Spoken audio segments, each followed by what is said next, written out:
Hey, Pat the Pauper here. We've got another episode of Cardboard Conversations. Want to start out with saying Happy New Year's. Thank you, everybody, for joining us on this wonderful and joyous evening. And thank you especially to Matt and Bob in particular for coming in live with us. Thank you. How you doing tonight, fellas? Yeah, I just woke up 20 minutes ago, so I'm about as good as I can get. Oh, there you Doing go. well. Doing well. Been Awesome. off for almost a couple weeks now, and actually it has been a couple weeks. So 2 weeks goes too fast, man. I'm not ready to go back to work. Absolutely. I've had a couple of long weekends in a row, and it just does not ever feel like it's enough, you know? Absolutely. So hopefully a lot of other people are having some good time off, good holiday seasons, doing things. Been playing a lot of games with friends, got together with some friends, played some board games. Been getting our ass kicked at Zombicide Undead or Alive a lot lately. Okay. Oh yeah, I actually just started up a new game on the Xbox I had never played before called Before We Leave. It's kind of like if Civilization was more planetary. You gain a technology tree in a very similar way, gaining resources in a hex-based map. Real cool, fun little thing. Great waste of time. I accidentally downloaded that. It was free on Game Pass. Great service. I love what they offer. And boy, sunk in 20 hours out of nowhere. Happy holidays to me, huh? Nice. I started playing a game called The Forest. Oh man, I actually watched a couple of content creators. Be careful, man. Make sure you got the lights on. That's pretty dang creepy there. Yeah, a lot of the caves that you go through, your only light source is a lighter. Lighter. So you're Yeah, literally that's like it. holding a lighter while you're holding like an axe or Yeah. whatever. And then if you're like using a bow to like kill things, obviously you can't hold the lighter while also shooting, so you're just shooting in the dark. You can throw like flares if you have them. They give them out a decent amount. So there's ways, but if there's any water on the ground, the flare goes out. So yeah, they do their best to like, even if it's just little jump scares, like you're walking through like a cave entrance and then like bats fly out and it's like just really quick jump Just scare. frightening, yeah. I never really got jump scared because I don't really. I mean, like I kind of just expect it all the time. But overall, it was on sale for like $5, and a friend and I played it together and we beat it. There's no like voice acting or I mean, there is a story though, which is different than all the other survival games that I've played. Like I've played like Ark's, Lost Ark or not Lost Ark, Ark, Survival Evolved. Yeah.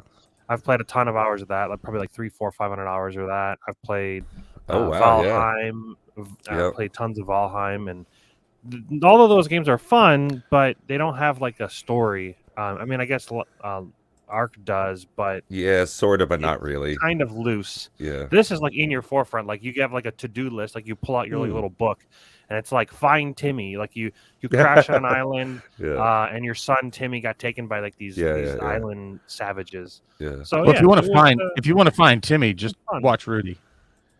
Yeah, right. But, He's down in the speaking of basement. watching- Yeah. 13 floors down in a basement in Florida and just surrounded by a box of wet cardboard, you know, failed experiments in Pokemon and Star Wars. Oh man, I actually, no kidding, Bob. I was thinking of you. I was down in my LGS the Oh. other day. I almost bought a Star Wars pre-con deck. I think it was Fallen Jedi or something. It was in like a red and black box. I was like, you know what? I would love to get two of these and play a game that's been dead for decades, like over a spell table or something with you. You know, do that live. Have this like, you know, just interesting, you know, vintage night.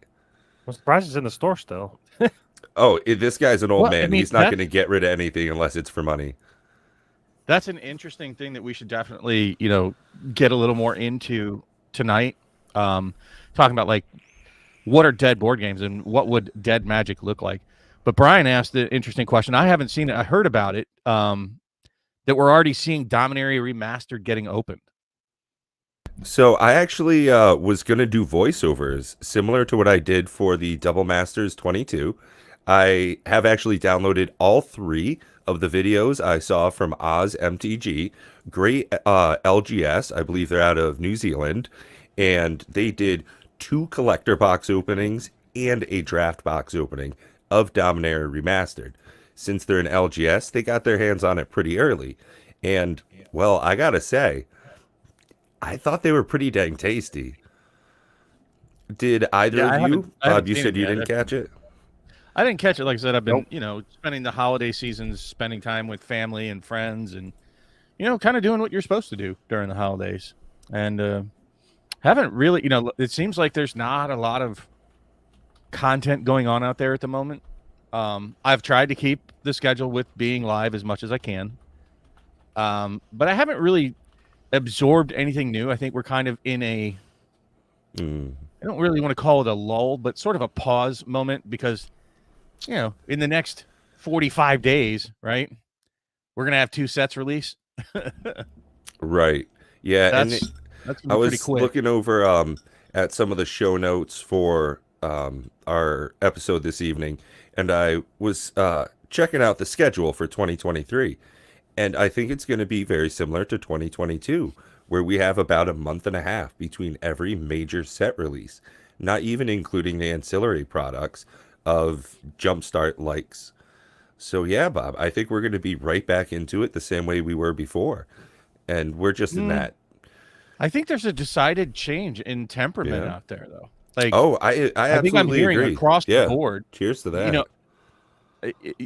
with all the universal hate that came out there, and I won't even say it's Sweet. actually universal hate for M30. It's a sort Yep, of thank mixed you. bag Yep. for hate about M30. But what I am hearing a universal response from all different segments that at least I'm seeing in the discords and on different channels is 2023 looks like it's going to be a year of the scale back. I'm hearing many more people just Mm-hmm. going for either Okay, yeah. singles or proxies.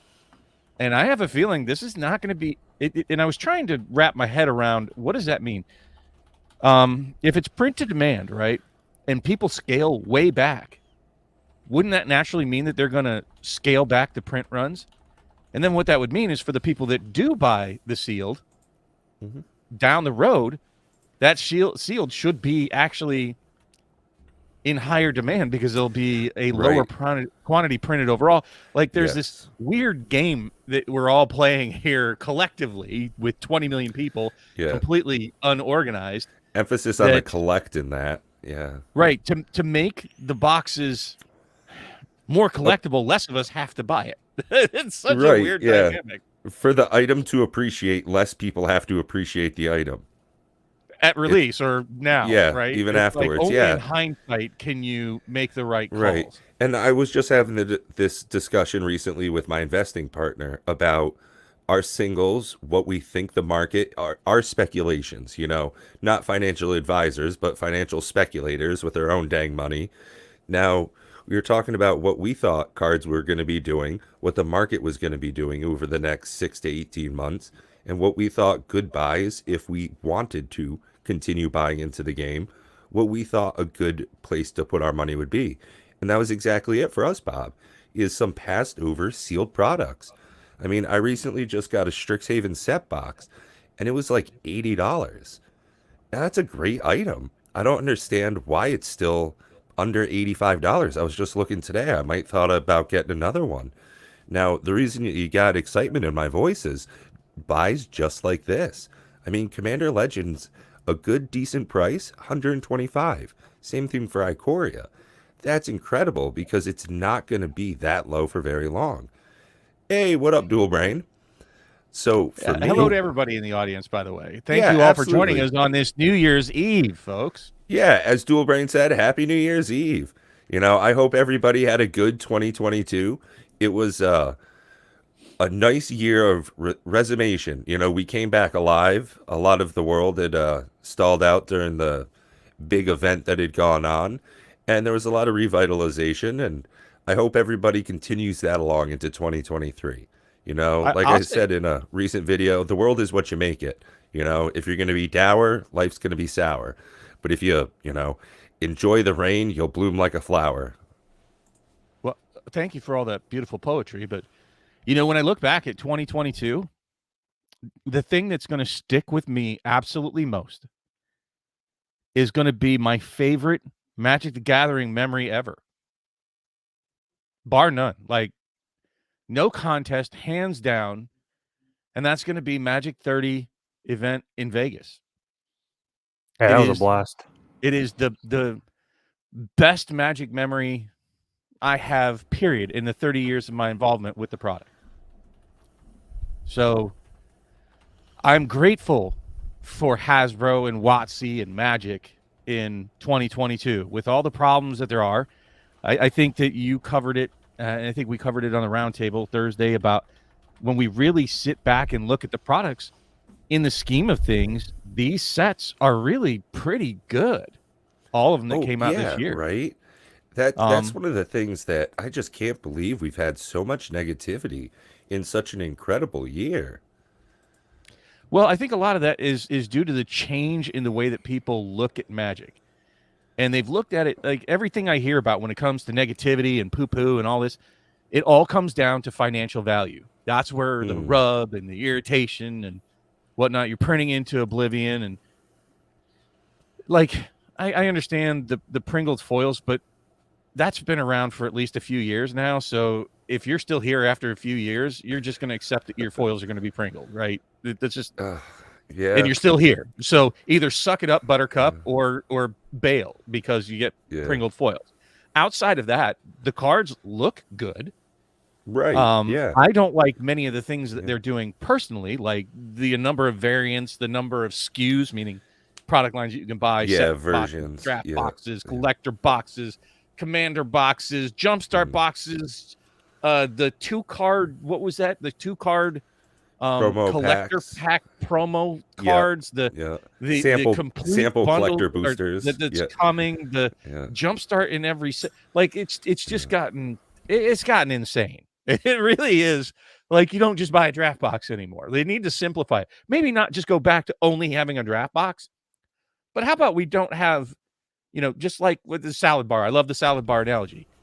It's great that we now have more mm. than one type of lettuce, but we don't need 16 types of lettuce, right? Like maybe two or three would probably suffice. Love you too, Sherry Vegas, and Happy New Year.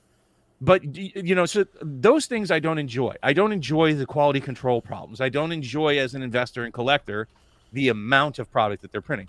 But the product itself, I think, is actually pretty good. What do you guys think? Well, I'm actually just typing a rebuttal here into the comment section. I think that Brian Giles here, he got me a little bit riled. Streets of New Capenna, I think was a really good set. And it did have a whole lot of variant versions in it. One of the things, I just recently had a box open over on Ashen Wings' channel. And I was going through the stuff that he had sent me from it. And I got my hands on the gilded foils. First time I'd ever held one of these things. And They're holy nice. moly. Yeah, exactly, Matt. Yeah, those are sharp. That was killer. And I But mean, it was they full of shouldn't have, some they pretty shouldn't have made cool cards. uncommons though. You know what I mean? Like that almost should have Right. just been mythic treatment on Yeah. that. And that's like this is what I'm saying. Like they're doing good stuff, but they Yeah. Watsify it, right? Kind of like Yeah. and what I'm saying is I love the Brothers War. I love the retro artifacts. Hmm. I love the serialization. I hate that they made 64 different cards serialized. They should have picked 5 or maybe Mm. 10 of the top, And yeah. cards. And instead they Watsified it and had Yeah. 64 of them. It's like, And speaking of stop it. Watsifying, I think Hillbilly, he's hitting on something similar to how I feel. In 2022, I think there were odd additions in certain product lines. Like with Baldur's Gate, Adventures in the Forgotten Realms, Part 2, Commander Legends, Lost, however you want to call it. I think that some of the cards they put in there, the dragons, very thematic, really on point. I think some of the cards that went in Double Masters 2022 might have been well served in other sets to hype them up. They could have used a little bit more of their reprint equity in a year that was so struggling. But, like we've talked about, since they planned things so far in advance, they didn't know this was going to be such a struggle for a year of selling product. I don't know. What do you think, Matt? As someone who's got their ear to a lot of other TCGs and gaming in general, what do you think about Magic in 2022? I can't think of a single a set that I hated. I didn't Infinity? buy every set this year, but like I didn't Mm, buy any mm, Brothers War, which is very strange because I was very excited for Brothers War. But I'm at this point in Magic, I guess, that I'm struggling spending money on real cards when I'm also proxying cards. It feels a little weird to buy a box of cards that I could then just have proxied for like $10, and I'm gonna Right. buy a box to open it for I the hear cards that I that. hope that I want, Yeah. versus then potentially just buying the singles. I don't know. I'm in a weird spot where I don't know what I want to do. Like, I have a bunch of sealed product, and I enjoy opening the sealed product, but I don't Yeah, do cheers anything to with the that. sealed product afterwards. Now I just have $7,000 worth of sealed, or not sealed product, $7,000 worth of like actual Stacks of cards, cards. Yeah. and I'm just like, I think we I need don't to even pull use up them. Savannah Lion's comment there. I think that's going to encapsulate tonight. He's a few hours ahead of us. Yep, that's where I hope to be in a few hours. Mid range, EB bird string, pear tree. Thank No, you, love you guys. Yeah. He's doing Love it. voice to text, and it picked up his accent. Irritating, Yeah. dude. It's, Irritating. Let's I'm go. actually trying to do this whole sobriety thing as much as I can. Oh, that's awesome. You know, I'm going to stay off of the drink for as long as I can pretty much go for it. I want to After see the if I show, can. I'm going to I'm get with on the you. drink. As a matter of fact, if you don't mind, I'm going to go up and grab a drink right now. I got Go some have at eggnog it, and some Bob. rum. I'll be right Yeah. back. Because we're not monetized. I don't think anybody here is monetized. Don't care. Going to drink anyways. Just to Yeah, join. no, I those just who- haven't accepted it yet. We're Actually, not pushing all on the- you guys. Yeah. We're not saying stay sober. We're not saying stay drunk. Do what you do. Do you. I'm going to go do me in a second. Yeah, like I will say, stay sober or get pulled over. yes, While as driving. someone who works, in that situation, it's not worth it. Honestly, don't drink and drive. Arrive alive. It's just better to, get to your destination and then have a good time. Bob's doing it real smart. It's the way I always prefer to drink. When you're safe at home, surrounded by loved ones, you're not worried about getting pulled over, hitting another car, injuring somebody else. Hey, give somebody your keys if you're out partying at a friend's house. There's nobody that wouldn't let you stay the night instead of getting an accident. Oh, yeah, unlicensed hearse, dude. So I was actually just looking, good. like I said, at the cards that I got in from the box opening. Card Kingdom, they've got the weirdest trade-ins. Right now, their trade-in credit is 19 and change for a Ledger Shredder. A foil Ledger Shredder. I forgot about Ledger Shredder. Foil Ledger Shredder is like $15. So it's $5 cheaper, like less value for the trade-in. Kind of ridiculous. Bootlegger Stash was another one that Oh, yeah. Yeah. that was super hyped and then like kind of fell off the wayside, but I still think it's a good card for Treasure Matters decks. Oh, yeah. An offer you Speaking can't of, refuse, in my opinion, one of the best counter spells in the game. Oh, I want to go ahead and hype myself a little bit. So, like I said, I got a Strixhaven set box, and I kind of want to open that for folks on the channel. So, offering out, if people want to get in, $4 a pack, each pack, but $2 shipping no matter how many packs you get.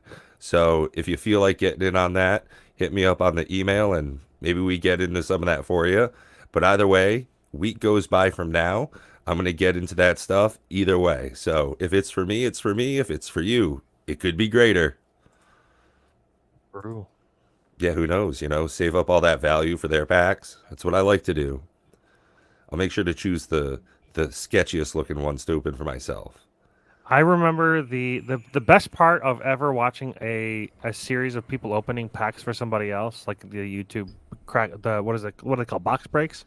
Yep. I remember yep. watching Jake and Joel are Magic. Oh, They're dude. YouTubers Oh, if my you never God. It watched was the best. Oh, I remember I remember he was opening a box of Modern Horizons 2. Was it Modern Horizons? No, it was Double Masters. It was a Double Masters draft box and 2022. And it was Jake, I think, right? Jake? Yeah, it was Jake. Yeah. So Jake was opening packs and and there was supposed to be a giveaway at some point during the stream. And I remember he was opening some packs and he was kind of on a dry spot. Didn't really open a ton, and he's like, "Okay, guys, the next pack will go to the next viewer." So then they did a giveaway, they did a poll, they got the entries, and then they did the poll, and then his next pack was a Dockside Extortionist foil etched, if I remember correctly. It was either that or just a normal Dockside Extortionist. So it was a Dockside nonetheless. And then there was something else. What else was in it? I remember it was like $150 worth of cards. It was like this best pack. I want to say it was a full art elemental. It might have been. God, I remember it was just. I just remember the stream ended very quickly afterwards. Oh yeah. Oh, he was and so. I remembered, I'm like, this is exactly why I don't want to do that. Like Yeah, it was like half of the box value in a single pack, and I it think was in so less than 10 seconds, he was just like, "Hey, I said I'm gonna send these out, so I'm gonna. Thanks yeah. everybody for joining me. Have a great night." And then it was just like done. It was Well, just so- it was Yeah. yeah. It But was rough. So, on that pack honest opening, and true to it- his word, he said everything out. He was legit about it. Yeah, he actually set the giveaway before he even started opening packs in that box. yeah, And what he said is when he hits the first mythic, he's giving the next pack away. yeah. So he hit some bullshit mythic. Yeah. Yep. And then he opens the next pack, and it was a foil Dockside Extortionist. And right behind that was a Ren and 6. Oh, That's what it Ren was. 6, Yeah. And he, Ooh, excuse me. let's was just say so he didn't sad. handle it so well. Yeah, Yeah, he- I mean, That was honestly the most unprofessional I think I've ever seen that channel. But I understand it. Like that's a big punch in the nuts. I man. felt bad Yeah. for him, and it was very awkward to be on the stream. He's like, all right, that's it. I'm just done. I'm ending the stream. Goodbye. Yeah. It's like, Yeah. okay. hey, Drips joined us. Happy New Year But to you know you what? as At least well. it was a Happy New genuine Year's. response. It wasn't sure. staged. Yeah, or- no, they're real as shit. Sure wasn't. Yeah, I enjoy Jake. Joel's great and everything, but Jake's he seems a bit more my speed. I also love how he I'm gonna have wakes to get up my mouth like after drinking reasonably late in the afternoon, just does a bit of day trading and then gets on stream. It's like, okay, you're kind of doing it. Like I like That sounds like like where me. I you're wake at. up at about 6 p.m. and go to sleep at like 9 a.m., 10 a.m. Yeah, have a it must good be, New Year's, after Savannah. midnight for you, huh? Savannah? It's after midnight. Oh where he is, yeah, I guess. absolutely. So, yes, to you too, my friend. Thank you so much for your loyalty to our channels, and we appreciate having you anytime you're on. Mm-hmm. Heck yeah. Yep. Well, I've Wanna started partay partying a with you. bit more. There you go. Bob's getting on that Cheers purple to you. trank train. Ooh, he's- It's I actually- work in 5 hours, so I'll be doing no drinking on New Year's. I feel It's as though eggnog with a little I strawberry partied too syrup much and in some Captain- 2022. So, ooh, It's eggnog with some strawberry rum. syrup and Captain Morgan's. Ooh, eggnog, strawberry syrup, and Captain Morgan's. That does sound pretty dang tasty. I It's think tasty. I only drank like while I was in Vegas and I only had like what 2 or 3 drinks there. And prior to that, I think I only had like a glass of wine the entire year of 2022. It's so kind of crazy. Here, you want to hear something sad? So I think Uh-oh. Matt and I think those are the only drinks we had, right? Yeah. Oh yeah, we barely drank at all. We drank. We So we're in drank at Vegas my for steak, 5 steak days. dinner. I think we had 1, maybe 2 cocktails while we were having a steak dinner. Yeah. How much did we gamble the whole time between the two of us? How much money did we gamble? I only spent like 120, I think. Hey, what up, And Fish I'm Games? Somewhere in that ballpark. Yeah. Like I think I put how much I lost, and I lost $120. And I only gambled maybe 140 to 160 in 5 days. I think I would have had more fun if I would have like took the time to like sit down at a table, play some cards and stuff. But like Yeah, but to the me, tables the are like slots are $25 a hand. yeah, that's another big problem is like I would have preferred like $5 to $10, maybe. I mean, 1 to 5 even. Just to I like to Not on the I just strip. like to play the game, but like you're just like hitting the button and watching the things flash. To me, was like Yeah. the most brain dead, like kind of just I couldn't. It's funny because that's my favorite kind of gambling. When I Ugh, go to a the casino, worst. I find the cheapest slots and I sit in front of them and I just want to see that screen light up and all the stuff flash. It's like, ooh, just make sure the numbers go higher, then I stop. And if they go lower, I keep going until I have none. And then we're done. The nice 'Cause, thing I about bring just enough to lose everything. That's how I go to casinos. If you bring $100, be cool to lose $100. That's how gambling works. Be ready to lose everything. well, I you know, set the no nice thing limit. the nice Yeah. thing about slots is that it's really much better for you because as you get drunker, your skill level stays exactly the same. Whereas when you're sitting there at the Oh shit, that's a great point, Bob. Yeah, like you poker can't table get, or the blackjack table. yeah, I'll hit. You already have 21. Hit me right, anyway. yeah. It's like, hey, It's- I'm quit. feeling lucky. right, I'm lucky. I'm gonna get it, sir. Yeah, you already have blackjack. you Do can't, it yeah. now. Double you- down. I love that. You cannot get worse at the slots. Like Nope. there's, Your it's decision like, making can get worse. I mean, honestly, it's You're pushing the probably button, harder just keep to pushing play the fucking button. pachinko when you get drunk. Like, right? Like if you spill all your balls or whatever, or pachinko's got that weird little like lever action thing where there's supposedly some chance. Now screw that noise, man. Yeah. That's so funny. So yeah, I'm just saying it's funny that way. But Vegas again, like I said, that was truly the highlight of Magic for me, not just this year, but for any year for Magic. That was an amazing event, and all the people I got to meet up with. I honestly, I'm more upset, and if looking in hindsight, I would have canceled probably every event that I went to. I was except thinking for the same Moth thing. Monster. Yeah, it was what a waste of time. Like it was Yeah, still the fun. events were a waste of time at these conventions. It's like, damn it, I would have much rather been, with the people and recording sessions. I had to miss out on Matt Castor was throwing a party at one of the bars, but we couldn't because we had the Unfinity draft. And it wasn't that draft was so not exclusive. That was not what I was expecting. That Unfinity draft was the farthest from exclusive that you could get. But we did get to play exclusively in the break room. So I don't know. The pass was totally worth it, but those events, oh man, I wish I had the money back, and wish I, more importantly, had the time to spend with Doing the other people when I was stuff, at the convention. So my suggestion for any of you planning to attend any of the Magic events this year, don't register for any of the events unless you really, really feel you need to, because I think it's going to be more important to spend time with the people there. So it sounds like the most important part in Magic the Gathering events is gathering. It's those 1000%. friends you make along the way.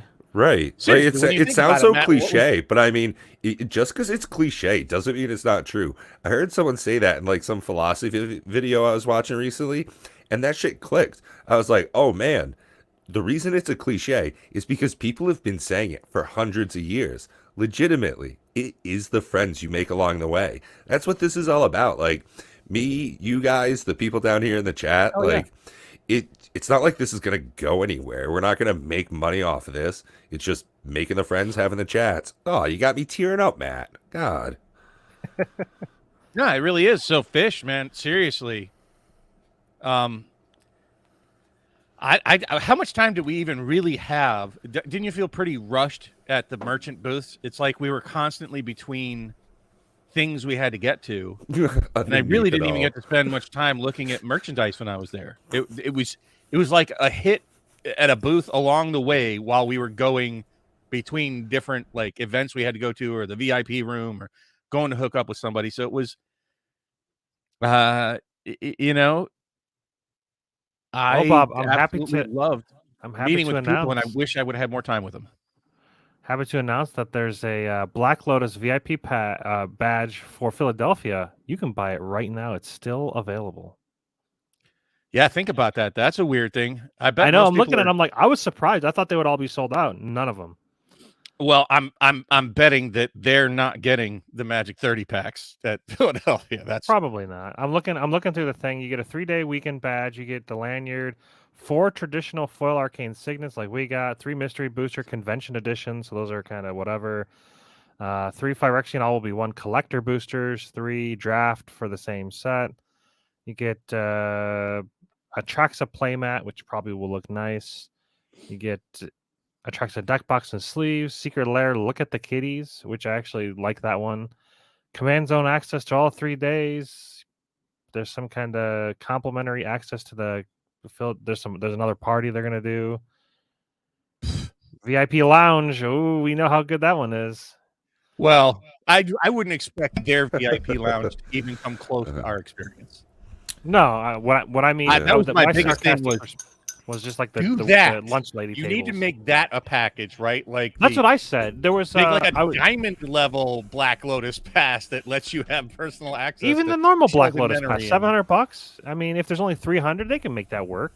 They did it for ours. Why not? That is That was the really special part about it. I really hope the Black Lotus VIPs get that experience. I wish everybody that went could get that kind of experience, Yeah. but we did our best to share it. Well, poo on those that shit on us for flexing or whatever the hell. We did our best to share our experience since we were lucky enough to be in there with the rest of the Magic world. Fortunately, we have a channel that try to share it with people, and it is what it is. I agree. Ed's an awesome person. He really is. I loved meeting him at Vegas, along with Stefan and Brody and DJ and others. I mean, I'm sorry for not mentioning everybody. And Prime, and I just wish I had more time to spend with them, is what I'm saying. And unfortunately, we obligated ourselves to stupid events that I couldn't give two shits about. In all honesty, I would. So just that's it. If you want some hindsight guiding what you're doing, if you're going to any of those events, I'd skip the events. I'd skip the tournaments unless you really feel like you need to be in that. So, you know what? I actually I'm gonna take it back and say all the events were not useless. Us playing Raid Monsters started us, or I'm sorry, Boss Monsters started us on this path that we're on now, making raid commander raids. And that's kind of, I mean, I stayed up into, well, I was, it was my normal time, but my friend stayed over this last Thursday again, and we played commander raids from 2 a.m. until 7:30 a.m. He stayed over and he was fucking dying, but he was just playing another game. I'm like, okay, I mean, this is my normal waking hours. If right, I can do a bit better. Sure. Yeah. He was like, fuck it, I'm just going to stay up till 9 a.m., go more. to sleep, get a real good night's sleep. And I'm like, all right. What I love about it is that guy I was telling you about. So for those of you not aware, try to make this as short as possible. I was looking for a box to put those 4 loose packs from Magic 30 in. So I joined a Facebook group, and I bought a box today from a guy who was willing to sell it to me. I'll even tell you, it was $50 is what he sold it to me for, plus 5 shipping. And he was asking me what I play, and I'm like, kind of funny you asked that. The only thing I really like playing at this point in Magic, for formats, is Commander Raids. And then I started talking to him a little bit about it, and he also was in Vegas, by the way, and cool. He loved the Boss Monster format. And I said, well, we've improved that, and I really think that ours is just it's almost a completely different game, but you'd recognize it from Boss Monster. And I said, the wonderful thing is, we have a development crew that's, dedicated to making it better. And I think we have it in a form that we're willing to put it out for a public initial to play. And as soon as you started talking about it, he's like, well, what if you did this and this and this? And you notice that with everybody that's in the development crew, everybody has these ideas of where it can go. So I think that beyond just the format that we've created, that of all the formats, I think it has the most flexibility to be adapted, like the tower climb, or he was talking about leveling up your commanders during that climb, so to speak, or what if it reduced, your commander tax for each boss monster that you beat. Anyway, that's just it. I love the fact that this format really, truly, to me, and I'm going to toot my own horn, I'm going to toot our horn, whatever. Tell me that we don't have so many other ideas, like Max, different flavors of bosses, like the Phyrexian boss, and whatever different types of bosses that we can get. Yep. He was talking about, how about you make weekly scenarios that people have to beat? He was saying you monetize it and make different handbooks and things that go along with it to expand the format. And I just love that enthusiasm. I haven't seen that kind of enthusiasm about Magic since, honestly, the Urza's block. That's the last time I saw super enthusiasm about the game. And there's just so many places that if we can get this Commander Raids off the ground, that it can go. And if you guys feel like getting in on some of that action, if you want to be involved with that, I just put the link to the Discord server. So please feel free to join, and we go over some of the rules there. We're talking about it. We get into games through that service. So feel free, join that Discord server, and you can take part of help building that community and getting this format off its out of the nest, get this bird some wings. And like we said, there's a lot that can evolve with it. So we'd love to have you guys as part of that process. Yep. Yeah, it's definitely not going to be a set and forget format. What's that? Check the pinned comments in the general text channel, you'll see the playtest document as well. Yeah, we could just grab the link and throw it in here too. I did, but I don't know if it's visible. I don't see it. I think might have to do that. YouTube just like stops people from posting. It Google does unless Doc you have a links. wrench. So you need to wrench Sinborn then. Oh, I got Either that or just have him go in and grab the. In any case, like I said, the more important thing is that it's a new, exciting format. If you haven't tried it, and I bet most of you haven't, wow, it is. It's really got legs to help Magic grow in the future. It's great for bringing new people in, because it's a PvE, meaning you're on their team rather than punching them in the face, teaching them how to play. Exactly. So You more can. people are willing to There's give it a shot. a thing in some video games for MMORPGs called trainer mode, where if I'm a level 70 and you're a level 30 and we want to participate in the same battles together, I introduce trainer mode. So it limits my character stats and we get to have varied experience gains from the same battle. So having different power levels coming in, it's something that this format is great for. Whereas Commander naturally works exactly the opposite. When you come in and somebody's got a Nico Bolas deck, snap. Oh, they're just going to kill all my stuff the whole time. Oh, hey, cool, this guy's got a Simic, go wide, go fast, and counter everything deck. That's not cool to play against. But when you have some of that power on your side, it gives you an absolute banner feeling. It gets me excited just thinking about it.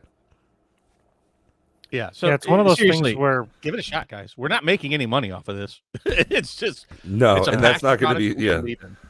believe in. I'm in the process of writing an app that will be on the App Play Store probably within the next, I would say, a couple weeks. I could put it up there now, but I've noticed I have 3 phones. I have the Google Pixel 4a 5G, I've got the Google Pixel 7, and then I have the Essentials phone PH1. And the only reason I'm saying the specific ones because on both Google phones, the app looks great. But for some reason on the Essentials phone, the button for like all the things are placed strangely. Like they're not placed exactly where they're supposed to be placed. And I'm not 100% sure why, because the layout that I'm using is called a constraint layout, which is supposed to basically just go whatever the resolution is, place it this many pixels away from the border. So I don't understand why on the one phone it doesn't look great, but on the rest of the phones it looks good. So I don't want to put an app out that has that problem yet. Right now it's in its basic looking form, but it's functional, which is more Better, more useful than not. But yeah, I don't know. it's totally blank. So time capsule, the boss, the monster does not have a deck. It doesn't have cards. So it in essence, basically, it has a list of things that it can do. So it has everything on a stick, and you roll a 20-sided die to determine what actually happens during the boss's turn. And the way that it scales up as you're playing more and more cards, well, as the turns progress, the boss monster gets more and more dice. So he'll, chain multiple spells during a single turn. So it's also pretty quick because of that. Like if you don't have it dead by turn 10. 10. Yeah, that seems to be about our everybody. breaking point. Yeah. A good 35 minutes, give or take, depending on how things are going. And I absolutely love that, is that there is a certain timer on it. Whereas some Commander games seem like they could just go forever and ever. Yeah, this is generally pretty quick. So and one thing that we've also been testing, I don't know if you guys have been testing it, but I've been testing it. Once I posted in the chat, in our internal dev chat, that I felt like strictly right now the way the current rules work, even if you look in the playtest document, counter spells don't do anything. All the boss monsters' abilities are not counterable at all. One thing that I thought about while I was kind of laying in bed one day, and I was like, what if a counter spell made the raid monster re-roll the result instead of just canceling it? It just kind of gives you it gives a counter spell a purpose. Interesting. But it gives it doesn't make it too easy, because like if you're able to just counter spell the raid monster's results just straight up, it becomes very, very easy. But forcing a reroll, we've done some testing on hard mode with with allowing counterspells to reroll, and there are times where even with a counterspell, it just rerolled either the same result, because every result has a 10% chance roughly. Well, every result is a 10% chance except for 1 in 20 on the way that it's currently designed, and you still can get the same result if you try to counter it, and it just gives counterspells a reason to exist in the format, which I think is needed. I think excluding a complete archetype away from the game doesn't make a ton of sense. But yeah, making causing it to reroll is interesting. The only thing that I've ran into is there are so many different flavors of counter spells. Like what kind of spells are the raid monster casting? Are they non-creature? Are they instant sorceries? Are they like, I don't know. Yeah. At the moment, we've just been treating every counter spell. If it says counter anything spell, if it says counter in the name, we're just like, okay, can counter it. But I do think at a certain point we'll have to try to maybe narrow that down and go, maybe they're all just instant sorceries. Maybe label each one what they are. I don't know. Most of them are instant sorcery like effects anyways. So yeah, or activated like abilities when they almost. cast a non-creature spell. right. Are the ones that generate the creature's non-creature spells. Yeah, that's the thing, because like the 7, I guess it would be, I think 10 and 12 or 10 and 11. Either way, the results that give it defenders, it's creating creatures, but like, is it like Call to the Beast or whatever the heck that name is, where like it just creates? It's like a sorcery that just creates the beasts. Call the Herd is. I don't know. So stay tuned to find out, folks. Yeah, Right. we're in the what we're process of essentially figuring getting out. at. We probably shouldn't hammer it out here on stream. Is that it's going to continue. We're going to continue to refine it. We need more people to play test and give us feedback. You know, and I guess that really leads into our second topic of the evening, is looking forward to the year of 2023 as far as Magic the Gathering goes. Sure. And I know for me, this format is something that's going to be huge for me, for my channel, and for their channel as well over at PureMTG, is that you guys will be seeing a lot more demo play of this coming out in the next couple of weeks, month, and over the next year. We're going to be able to invite other people to come and play with us, so that anybody who feels anxious or worried about getting into something and not knowing how it's supposed to go, well, hey, don't worry, we'll roll up with you. And that's exactly it. All you need is a commander deck, and if you want to, you can bring a die. Otherwise, we'll be able to have a D20 on our side, so we can take care of all of it. Just have the ability to play on spell table. So it'll be a great experience to be able to play Magic with all these other people that I never normally would. I will say that we do need to have some sort of instructional bit for folks about how to get started on spell table, right? Like we understand as content creators, and a lot of the people that are involved right now are content creators. Say they already have an overhead boom like this. Yeah, mic arm. Yeah. They're like $20, $25 on eBay, or I'm sorry, on Amazon. And you can have a phone attachment to it instead of a microphone attachment. Yep. That's and then it just goes overhead and it looks down at your play mat. And you just use your phone. Like Droid has Droid X or Droid Cam. Yep. And iPhone has what's called Epic, EPOC cam.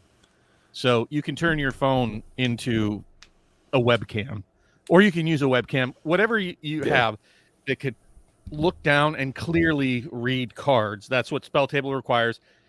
Then you just need to have a WotC account to actually log into Spell Table. But we'll set up. We need a kind of like a how to, and then pay attention when people ask for help how to get started with Spell Table. So that is kind of a requirement. And Bob, at least what for is us. it? I mean, it's not to play it. You can take the rules, print them off, and play them with your play group. But if you want to play with us on the Discord, you'll need a Spell Table setup. And what about for you, Bob? What in 2023 for Magic is something that you're looking forward to? You know, that is something I've been giving an awful lot of thought to. I've already made my first purchases for products in 2023. I did not buy any Dominaria Remastered. I think it's a fine set. I think it looks good. But I'm probably just going to shocked singles out of Pikachu that. face. What's that? I said shocked Pikachu face. But I did buy a case of the complete bundles.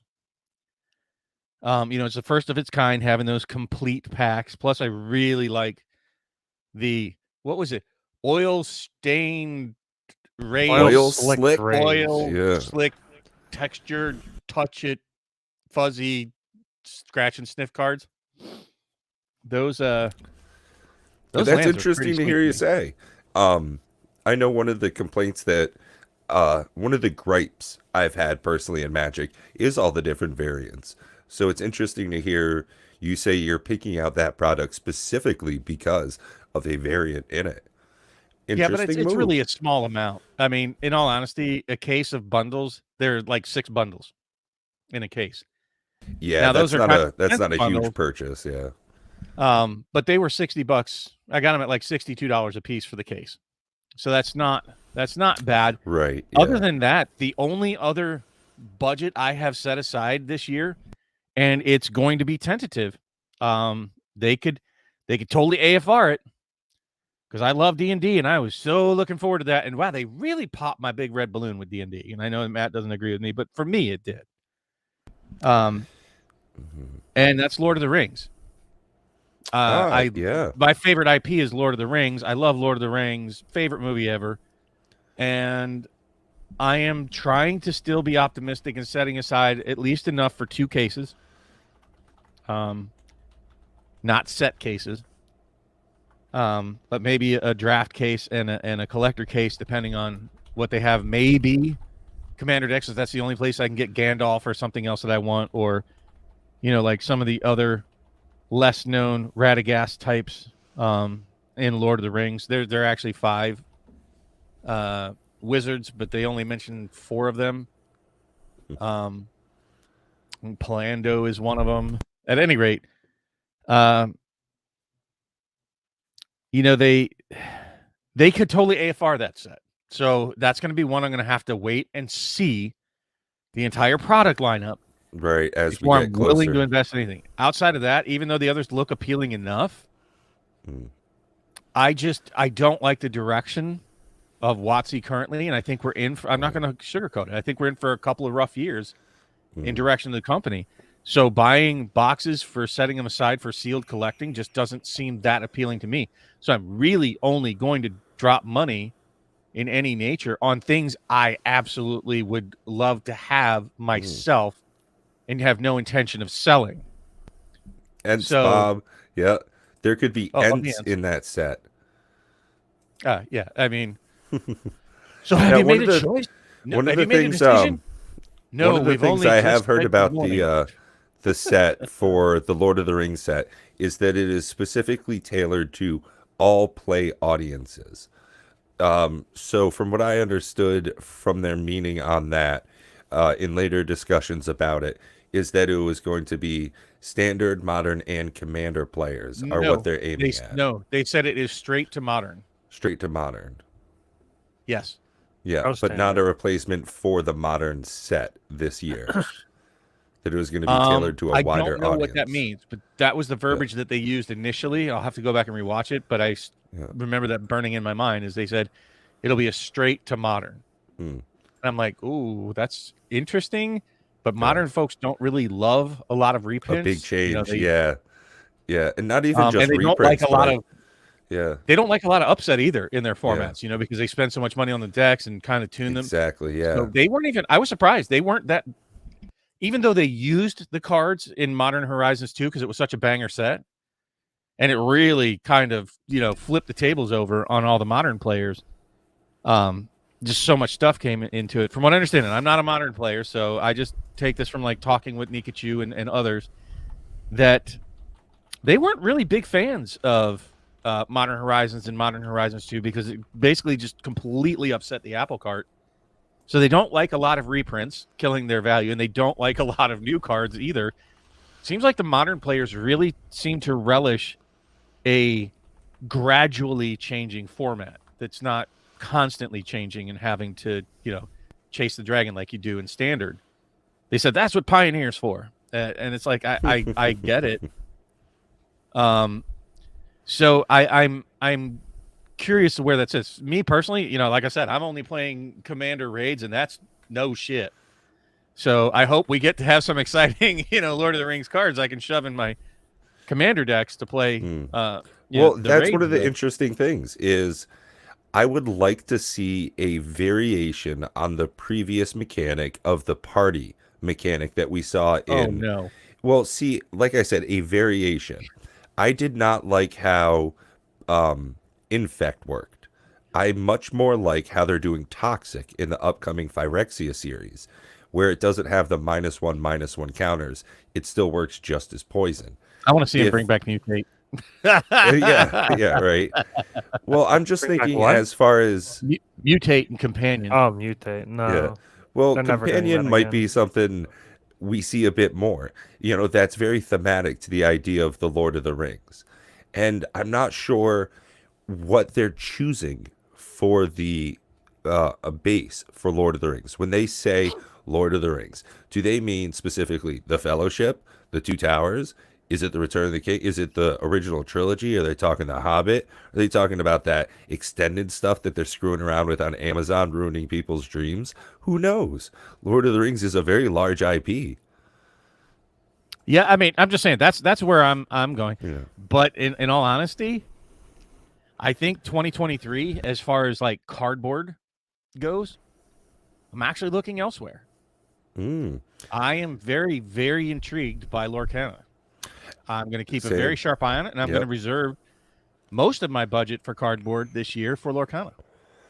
Yeah, I've got to say, I'm in a very similar situation where Magic in 2022 was one of my least purchased years. Since I got back, I went real big in 2021. 2022, I really drew it back a lot. And I think in 2023, it'll probably stay about the same or reduce. But I'm definitely looking to keep my eyes out on a different set of cards, different games. I want to make sure that I'm making good purchases with my money. And that's one of the things is if I'm buying sealed boxes, it is a collector type item, something I want to get a better rate on hopefully later. And that's the same thing. If I'm going to get stocks, right now the market's going crazy. So it's a great time to buy. Everything's on a sale. If I want to get uh, a rated video game, if I want to get, a Nintendo game in a box, this is a great time for diversification. Oh yeah, And anytime you have recessions, anybody that can buy usually ends up looking like a champ at the end of it. yeah, That's And when the funny from- economy turns, folks, it's going to turn like that. yeah, That's just how it'll go. That's just how it does it, and you can never tell when that bottom hits. We may be in for an entire other year. We could go into a much deeper recession, and you could see cards drop even more over the next year. That won't surprise me. I will say this: by the time you understand that you've hit the bottom, it's already too late to buy it at the lowest price possible. yeah, yeah. That's just the way it goes. That's just the sad truth of Yeah. economics. I mean, that's Warren the Buffett same with says there's crypto. no perfect time to buy and there's no perfect time to sell. It's just what works and for if you you're on trying- either one. If you're trying to time the market, if that's what you're shooting to do, Oh, yeah, yeah, yeah. you're going to lose. Yeah, time in the You're going to market lose ultimately. versus You time may in not the lose market. today, but you will ultimately lose if you're trying to time the market. I will say that my 2023 budget, my very first purchase of Magic the Gathering related things will be make playing cards. No, get an there you email. go. Yeah, I got an email from them. They're like, "Hey, we haven't seen you in a while. Here's $5 off your next order." And I'm like, "Ooh, okay. That seems. I mean, it's only We $5, really need to but reach like, out to them. it's not We really bad. need to reach out to them and see if they're interested in sponsoring us. I'd have no problem. no, that's pushing super that. legit Watch though. it and suck Like, it. yeah, well, that's the We'd funniest never get a thing. watch Yeah, sponsorship if we got NPC, but I'm fine with that. yeah, like I don't give a shit. Yeah, like it's. And I Yeah, don't as mind long as it doesn't pushing bring heat to NPC. NPC. They Yeah, make great stuff. Like, yeah, it's I am high so quality happy product. Their with foils every still product aren't that I've gotten cringling from for them. me. Look at that. It's crazy. These dual lands I had proxied up, the foil dual lands, foil beta dual lands. I love them. I gave them out as gifts, and yeah, these are pretty sweet. Yeah, and I mean, the you know, tokens just that I have done are just awesome. So yeah, these are foiled cards, folks, from NPC. I will at say, that. I'm going to give credit where credit's due. It did take them a year to do it, but The heads I win, tails you lose. I actually decided to open one of them because I was looking for a chaos-filled deck for my Commander days and Thursdays. I kind of wanted a deck that wasn't so try-hard. I have a lot of that. I recently made a Sithis deck, which is an Enchantress deck, and my God, it's strong. Probably my strongest deck by far, and it probably I even had to take out 2 of the win cons to even make it not as strong, and it still was strong. Like I was like 3v1 still winning. So yeah, it was quite strong.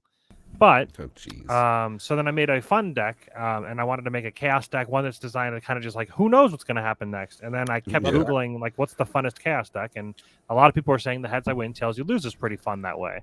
So then I'm like, sure, I've got 2 of them. I did intentionally buy 2 to have one to open and one to have sealed, but I was so worried about opening it because just the foils in general. The deck was supposed to be 100% foil, I thought.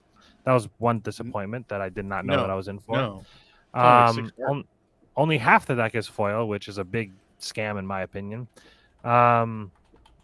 Or else I probably would not have bought it if it wasn't 100% foil, to be quite honest. I apparently can't read or something. But at any rate, the foils, they did have a little bit of a bend to them, but of all of them so far,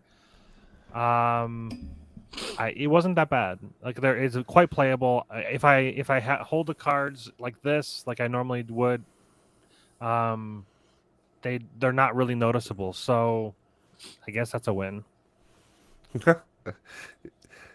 Yeah, I mean, I don't know what I to love expect it, for yeah. 2023 other than I expect not to spend nearly the money that I spent in the last 3 years.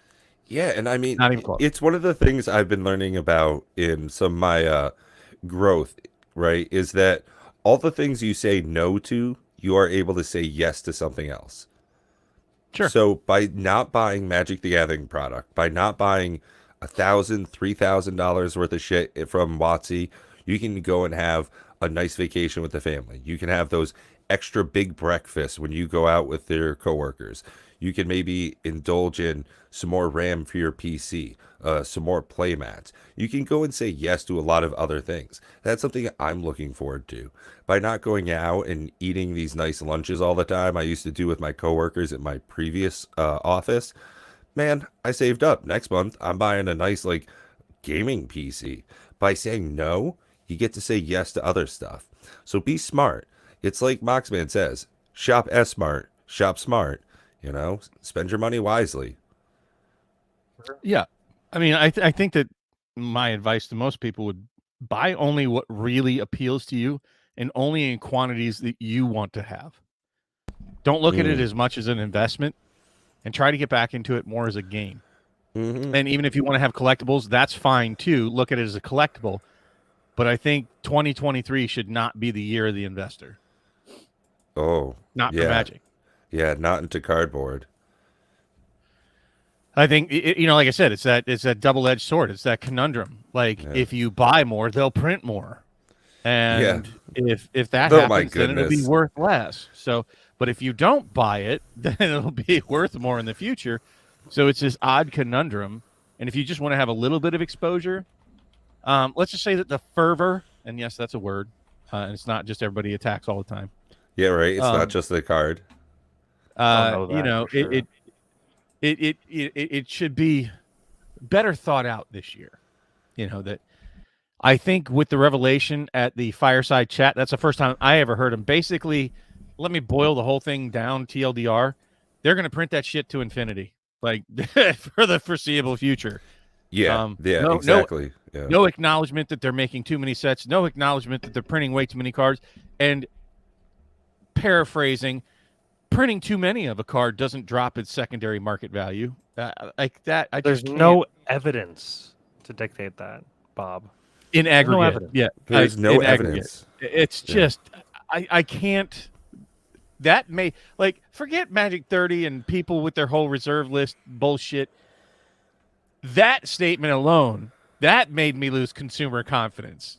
Coming from the two top people, either they shouldn't have been in that meeting or they shouldn't have said the words that they said, because I don't think that the shareholders understood that statement, right? I don't think the shareholders cared about secondary market values of cards. They're interested in primary market value of their shares of Hasbro. So that was it was such a bad look. Bad on you. Don't talk whatever Karen lady's name is ever again in public. And Mr. I go to cocktail parties and people know who I am.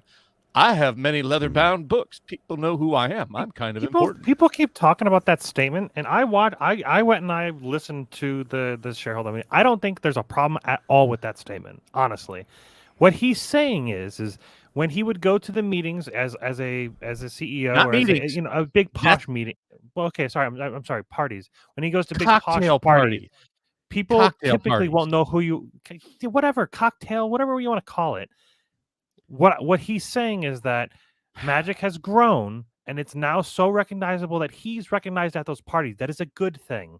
There's no bad thing about that. There's literally nothing wrong with that. First of all, he wasn't talking about Magic. He was talking about Dungeons and Dragons. And the fact that he's addressing an audience, or at least they thought they were the audience being Magic players. How many butt crack showings smelling like a hog at your LGS or convention Magic players have been to a cocktail party as of late? That wasn't for the audience. That wasn't for players. Never did they say that this fireside chat is not. Never did they say that this fireside chat is not for players, collectors, and investors. It was hosted by a bank. What do you think it's for? It wasn't hosted by a bank. Yes, it was. It was hosted by a bank. Go look at who BMCA or what was it? Hold on. No. You're talking Bank of America. That's what they were addressing. But I haven't. No. It was hosted by a bank. They kept talking about a three acronym thing. I see something or other. I'll go back. I have the. I sent the link to Dave. Shit. Oh, it's on my phone, and I'm recording myself with my phone. But no. Bank of America double downgraded their shares to sell. Sure. But it was hosted by some other third-party thing. And just the fact that he mentions cocktail party didn't need to be said. The type of people that would recognize that statement, they basically should have said, players should not watch this UBS. Yes, UBS. That's not a bank. That's a bank. It's investment banking company, UBS. It's a bank. I looked it up. UBS Group AG is a multinational investment bank and financial services company founded and based in Switzerland. So, and also, the webcast will be available on Hasbro's investor relations homepage, investor.hasbro.com. It was not meant for the players at all. It was never advertised that way. Absolutely not for the players. I'll agree with that. I think it was completely fine. I had no problems with that statement at all. I had problems with the statements that were made in general, but that statement in general, to me, I was just like, you know what? That's cool. That him being recognized is a good thing because that means there's more investments that will be interested in the company that will then give them more money. That in general, hopefully, we would think would also make that better. I feel that was an insensitive statement that did not need to be made. Oh. It felt like You're a just braggart being a standing up there pansy. saying, I'm an important guy now. That's like Jesus. It's fine. I disagree with you, but that's why we have a channel, folks. Is that Matt and I are perfectly okay with having civil different discourse, and hopefully that brings I love different flavors. Yeah, to you. We're not at odds, but we disagree on certain things. Like he wants to proxy everything, and I want to own everything. And I don't have any problem with him proxying things, and he has no problem with me buying things. I do both. I'm on the weird side of the coin.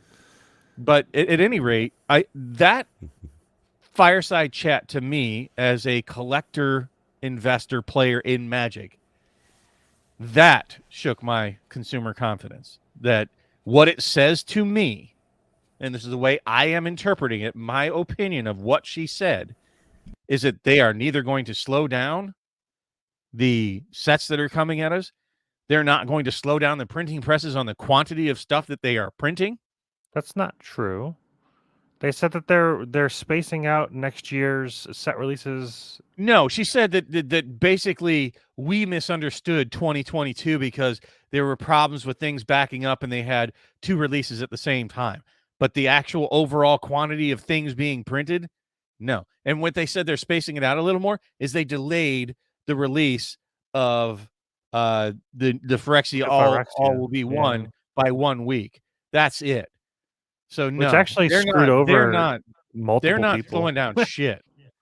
And clearly, if you watch Dual Brains reprint equity, that his graph that goes whoop, that the rate they used to reprint things for reprint equity was very low. Currently, their rate, they're going to run out of high value things, and they're just going to keep rinse and repeating until everything drops in value. And when that happens, that's when I suspect that they'll just completely abolish the reserve list, deal with whatever finances, and start reprinting reserve list things. And when that happens, the end is near, folks. I will say that. When they just get rid of the reserve list and print wantonly, they're going to make it Yu-Gi-Oh cards where every card is 5 cents. Then you won't have to proxy anymore, Matt. They'll all be the same price as proxies or less. But then any pack you ever open will probably lose all appeal, and you go, oh, hey, I got 55 cents worth of cards for $6 a pack. Well, that's why I just don't open packs anymore. Yeah, right. Or you open I'm up Flesh and Blood. I hear they're doing pretty we're good. looking towards. Not trying to be doom and gloom for 2023. But what I'm saying is next year, I think we're in for a bumpy ride for at least 2 years, maybe 3. Yeah. They're not gonna they're not slowing the presses, folks. That's not happening. And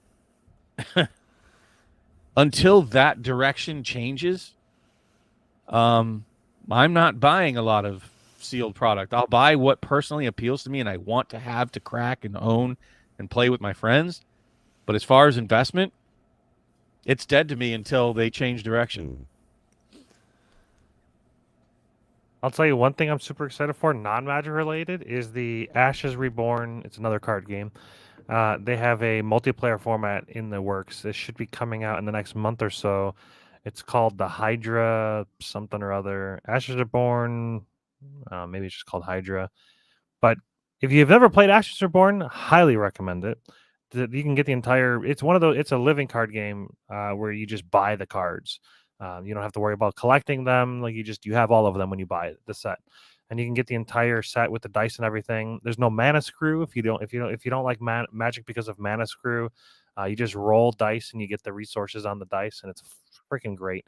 Yeah, they have a multiplayer format coming out where it's PvE, and you're all versus this Hydra. And it's one thing I'm going to definitely look into is like looking at how they do it and seeing if there's anything that we can apply to our commander raids. Right, that's interesting. Absolutely, which is going to be very cool because they do have they do have. So right now we have this situation where in our format, the raid monster can create defenders, and then most of the time flying because just to kind of get away from flying winning every game. Right. Flying Get evasion. Games. Yeah. So then we have to decide how does the raid monster block, which gets into a whole different situation of like, does it care about if there's on hit effects? Does it care blah, blah, blah. So, and it's just, there's a lot of things in the air that you just kind of have to deal with at your own table. You just kind of do it the best you want to do it. Do it whatever way you want. So in the Ashes format, they do have the Hydra, and then they also do have monsters in front of you. And there is a way that they dictate how. Ooh, that's actually a really good point. I wonder if we could do that. I wonder if instead of it putting defenders in front of itself, it puts defenders in front of the player. So you have to attack past like each person gets their own creature they have to attack past. So it's not just one person doing everything. Anyways, like I said, like there's ways you can do things, and that might be a better way. But each player in this Hydra format, they get their own monsters that they have to punch through in order to go past. And I think if you get past all of your defenders, you can help clear out your opponents or your allies. See, it's even ingrained into my head that commanders all opponents. Right. Yeah. But yeah, having a format where you all fight together is going to be awesome. So that's one thing I'm looking forward to. Ashes is a super fun game, but it's not very multiplayer friendly. You can do it, but it's not great. But I think that this will be cool and give some creative juices flowing for our format. And speaking of that, have you heard anything about the Flesh and Blood PvE format? No. Like they announced that almost over a year ago, right? With the 2.0. I know, very long time ago. So I haven't heard a peep about that since, but I'm very curious to see how that plays out. I know that the multiplayer format you were saying is a bit wonky currently. Yeah, for Flesh and Blood, it's very strange. Like if there's 4 people, you can't attack the person directly across, you can't attack the person diagonal to you. You can only attack the person directly to your left or across from you, but you can't fight the person directly a diagonal from you if there's 4 people. So then it becomes kind of strange where, I don't know, it just doesn't work out. I don't think PvE or like multiplayer works well in Flesh and Blood. I don't think anybody does it really. Like we were able to do it, but it was just better 1v1. It's kind of a 1v1 kind of game in that way that you're like kind of like in an arena fighting like one. It's more of a melee combat or spell slinging 1v1 via. It's not the same. There's no monsters or anything, so kind of like Star Realms or Hero Realms. If you've never tried Star Realms or Hero Realms, excellent little game. Doesn't cost a lot. And they're deck builders. That's definitely something I'm looking forward to in 2023 is other types of games. Diablo 4 is going to be releasing in 2023 after years of anticipation. I've got to say, I'm really looking forward to that. You know? Man. I'm a huge Diablo fan. Gameplay release. I love Diablo. I've played Diablo 1 on PlayStation. I've played Diablo 2 for probably well over 1,000 hours, probably more thousands. I've played Diablo 3 for hundreds of hours. I don't hate Diablo 3, but I do think at this point it's no longer a great game. I now play Path of Exile, which I have thousands of hours in. So the action RPG genre that I'm in all still over alive and kicking. Yeah, just something else for you. Looking at the gameplay footage of Diablo 4 does not instill anything of fun to me. It looks like half the time they're auto-attacking, and I don't think there should be any auto-attacks in any action RPG. I think that's boring and plain and stupid. So I'm hoping that it's just like the footage that they've showed is just like really bad people that don't know how to play. And I'm hoping that when the game comes out, there's no auto-attacking. Maybe auto-attacking in the first few levels is fine. But past that, like, ha! Is not fun to me. I want to do like crazy, like when they did like the sorcerer, like they like channeled like this giant like nova of frost. Like, stuff like that. Like just make it crazy. I don't know. Honestly, it doesn't look different enough from Diablo 3. Like going from Diablo 1 to Diablo 2. But I don't agree with that. It looks way better. Oh, okay. Well, it's not that it doesn't look way better. It looks like the game doesn't change much from Diablo. It kind of does look like Diablo 3, but with like a fresh coat of paint. That's what I'm saying. It's almost like Diablo 3 reskinned. I feel like it almost. I felt it though. It had a lot more of a Diablo 1 kind of feel when they were in some of the areas. I felt though is a lot darker, thematically, a lot gorier. Yeah, but what is that? Who cares? Really? Look at the difference between the gameplay of Diablo 1 to the game. Look at the difference of the gameplay from Diablo 1, and let's be fair, Diablo 2, Lord of Destruction, is that what the real expansion was with Baal? Yeah. But those two gameplay experiences are night and day, completely different games, right? It's not like a reskin of it. Those are they're very big different iterations. Yeah. And kind of Diablo 3 is a big departure from Diablo 2, but not in great ways. I spent way less time on Diablo 3 than I did on Diablo 2. Diablo 3 honestly feels way more repetitive to me than Diablo one of the 2. things I disliked about D3 was that by the end of it, no matter what class you played, you could unlock every single skill. One of the things about Diablo 1 and 2 is that you had to choose your play style. If you were going sorceress, you had to choose ice, lightning, fire. You had to choose what type of barbarian you wanted to do. Now, by Diablo 3, how they had decided to go with their level up system was that you can just unlock every single thing. And they're kind of changing that. They're doing away with that when they go into Diablo 4. Same thing with Paragon, a huge issue that came up in D3. They're changing that when they go into D4. So they're definitely taking a lot from their different games that they've already put out. But who knows? I mean, I feel as though it's going to be a worthwhile play for at least a couple of hours. But same thing for Hogwarts Legacy, another game I'm really looking forward to in 2023. I think that's going to be a pretty fun open world game. I'm not a huge Harry Potter fan, but it looks absolutely phenomenal. Oh, don't get me wrong. I'm going to be buying and playing Diablo 4. Yeah. Unless they do something in the next few months leading up to it that makes me not want to buy it. But it's one of those things where it's almost like a bad relationship. Like, it's going to be not as good. It's probably not going to be worth the money, but at the end of the day, you still have a little bit of fun. And I think that anything new is going to be fun. I'm just hoping that, like I said, the people that are currently playing, the footage of it, I'm just hoping that it's just maybe low level or just very bad Right. people. That's all I'm saying. Yeah. But it I'm a little underdeveloped disappointed levels. Yeah. with the rune system that they talked about, where like they were like, we're bringing back runes, but they're not really runes. There's no rune words to my knowledge. It's just like extra effects, which is kind of boring. I don't know. It's just they have a rune system in Diablo 2 that I thought was pretty revolutionary in games. Why can't they take that and make it better and bring it into Diablo 4? Instead, they're just making it pretty lame. I don't know. Dude, honestly, I didn't learn about rune words until Diablo 2 Resurrected came around with like the re-release. Yeah, I had no idea. When I played it, I mean, I played Diablo 1 and Diablo 2 when I was like a kid. I mean, I was in high school doing that on LANs in like our computer sciences room. So it was like 2004, 2005 I was playing that. And then I took a huge break because, life. And then Diablo 2 Resurrected came out. And I was watching some like gameplay of it, and they were talking about rune words and shit. So I had to go on like, their Wikipedia or whatever type of site they had, Gamepedia. The Chaos Sanctuary. Yeah, it was like, wait, hold on, all this stuff is wild. Yeah. So, also, I mean, like I said, Hogwarts Legacy seems like that's going to be a real fun game, and we might actually get Starfield in 2023. When are they ever going to release Star Citizen? Star Citizen. If you're not familiar with Star Citizen, go look that shit up.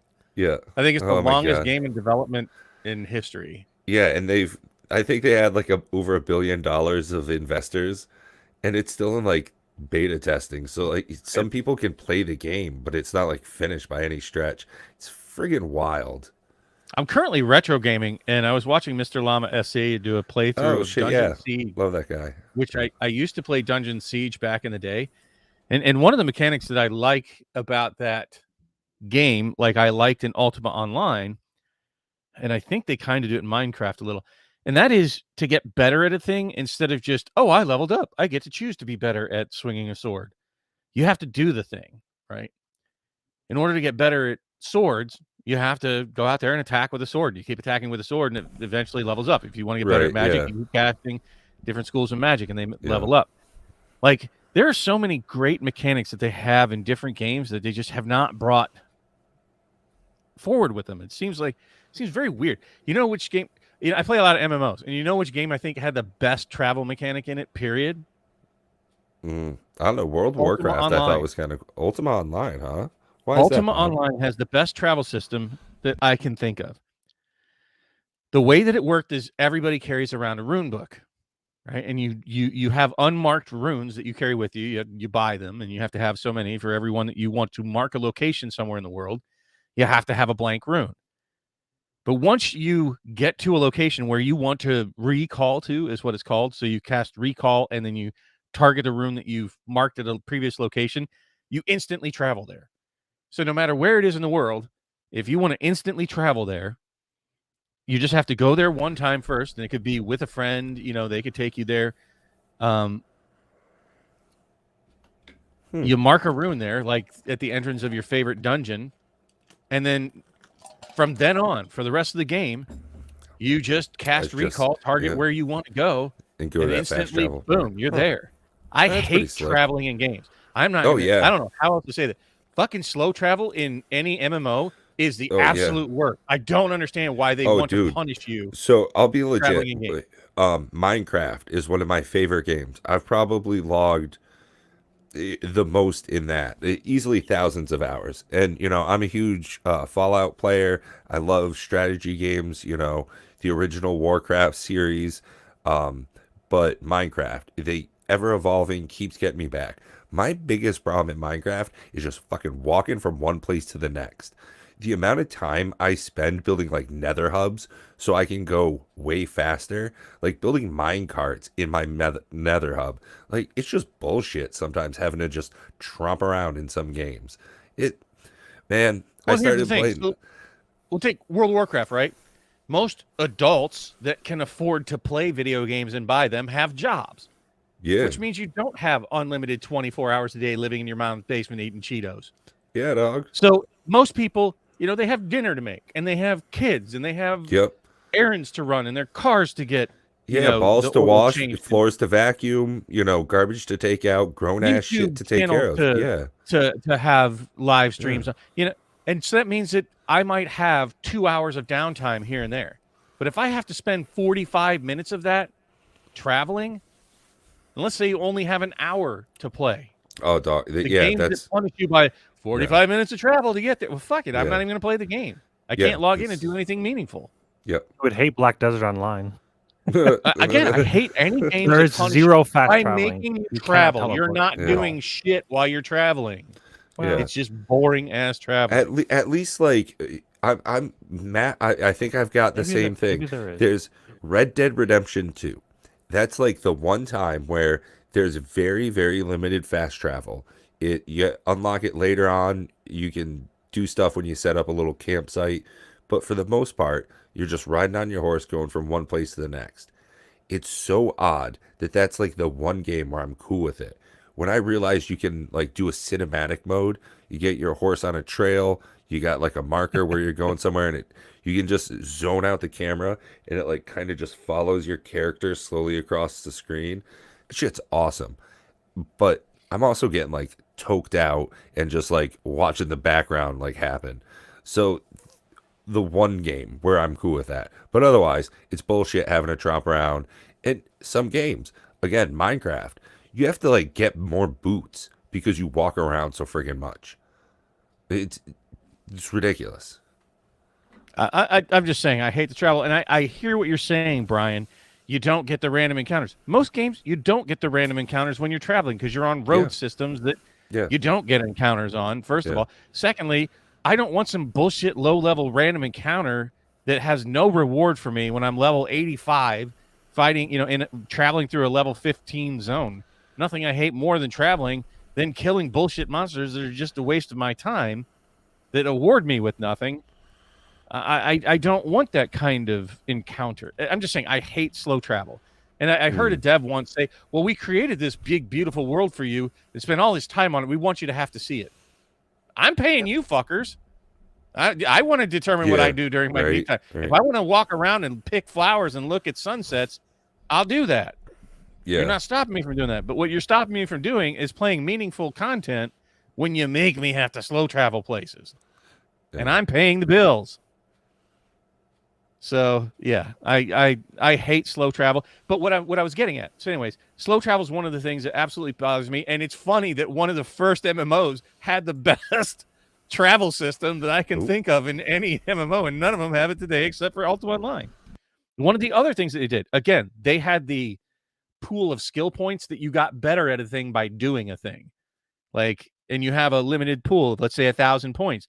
So if you want to put 100 in blacksmithing and 100 in mining and 100 in tailoring and 100 in leatherworking, well, that's 400 of the 1,000 that you're not putting into combat skills. Or if you want to do all combat, well, then you're not doing trade skill stuff. And one of the things I think is so neat that they had in Ultima Online, not to just keep pumping that game because I don't play it still, they had a treasure hunter class that had to learn the cartography skill and map reading and all these different skills that you would get treasure maps that would drop from mobs that, big fighter characters would go out and fight, but they couldn't decode the maps and go dig up the treasures, right? Or if they dug up the treasure, instead of getting like a possible level 7 chest, which had really badass items, they could only get like a level 1 chest. So having that character breadth, I love the fact my first character in Ultima Online was a blacksmith because I just love the idea. Wait, I can play a video game that I don't just have to hack and slash, that I'm not just out there bashing face. I could do something meaningful in the community, making the best weapons possible. And Star Wars Galaxies kind of did some of that. I love a robust trade skill world, but it seems that they've really departed from that. And most trade skills are like secondary or tertiary abilities in most games at this point, when I think it would be a better world if you were honestly benefited by having a wider breadth of character types rather than being required. Because if it's required to have the best gear from these, then they get to choke point and set the economy, et cetera, et cetera. Right. Yeah. But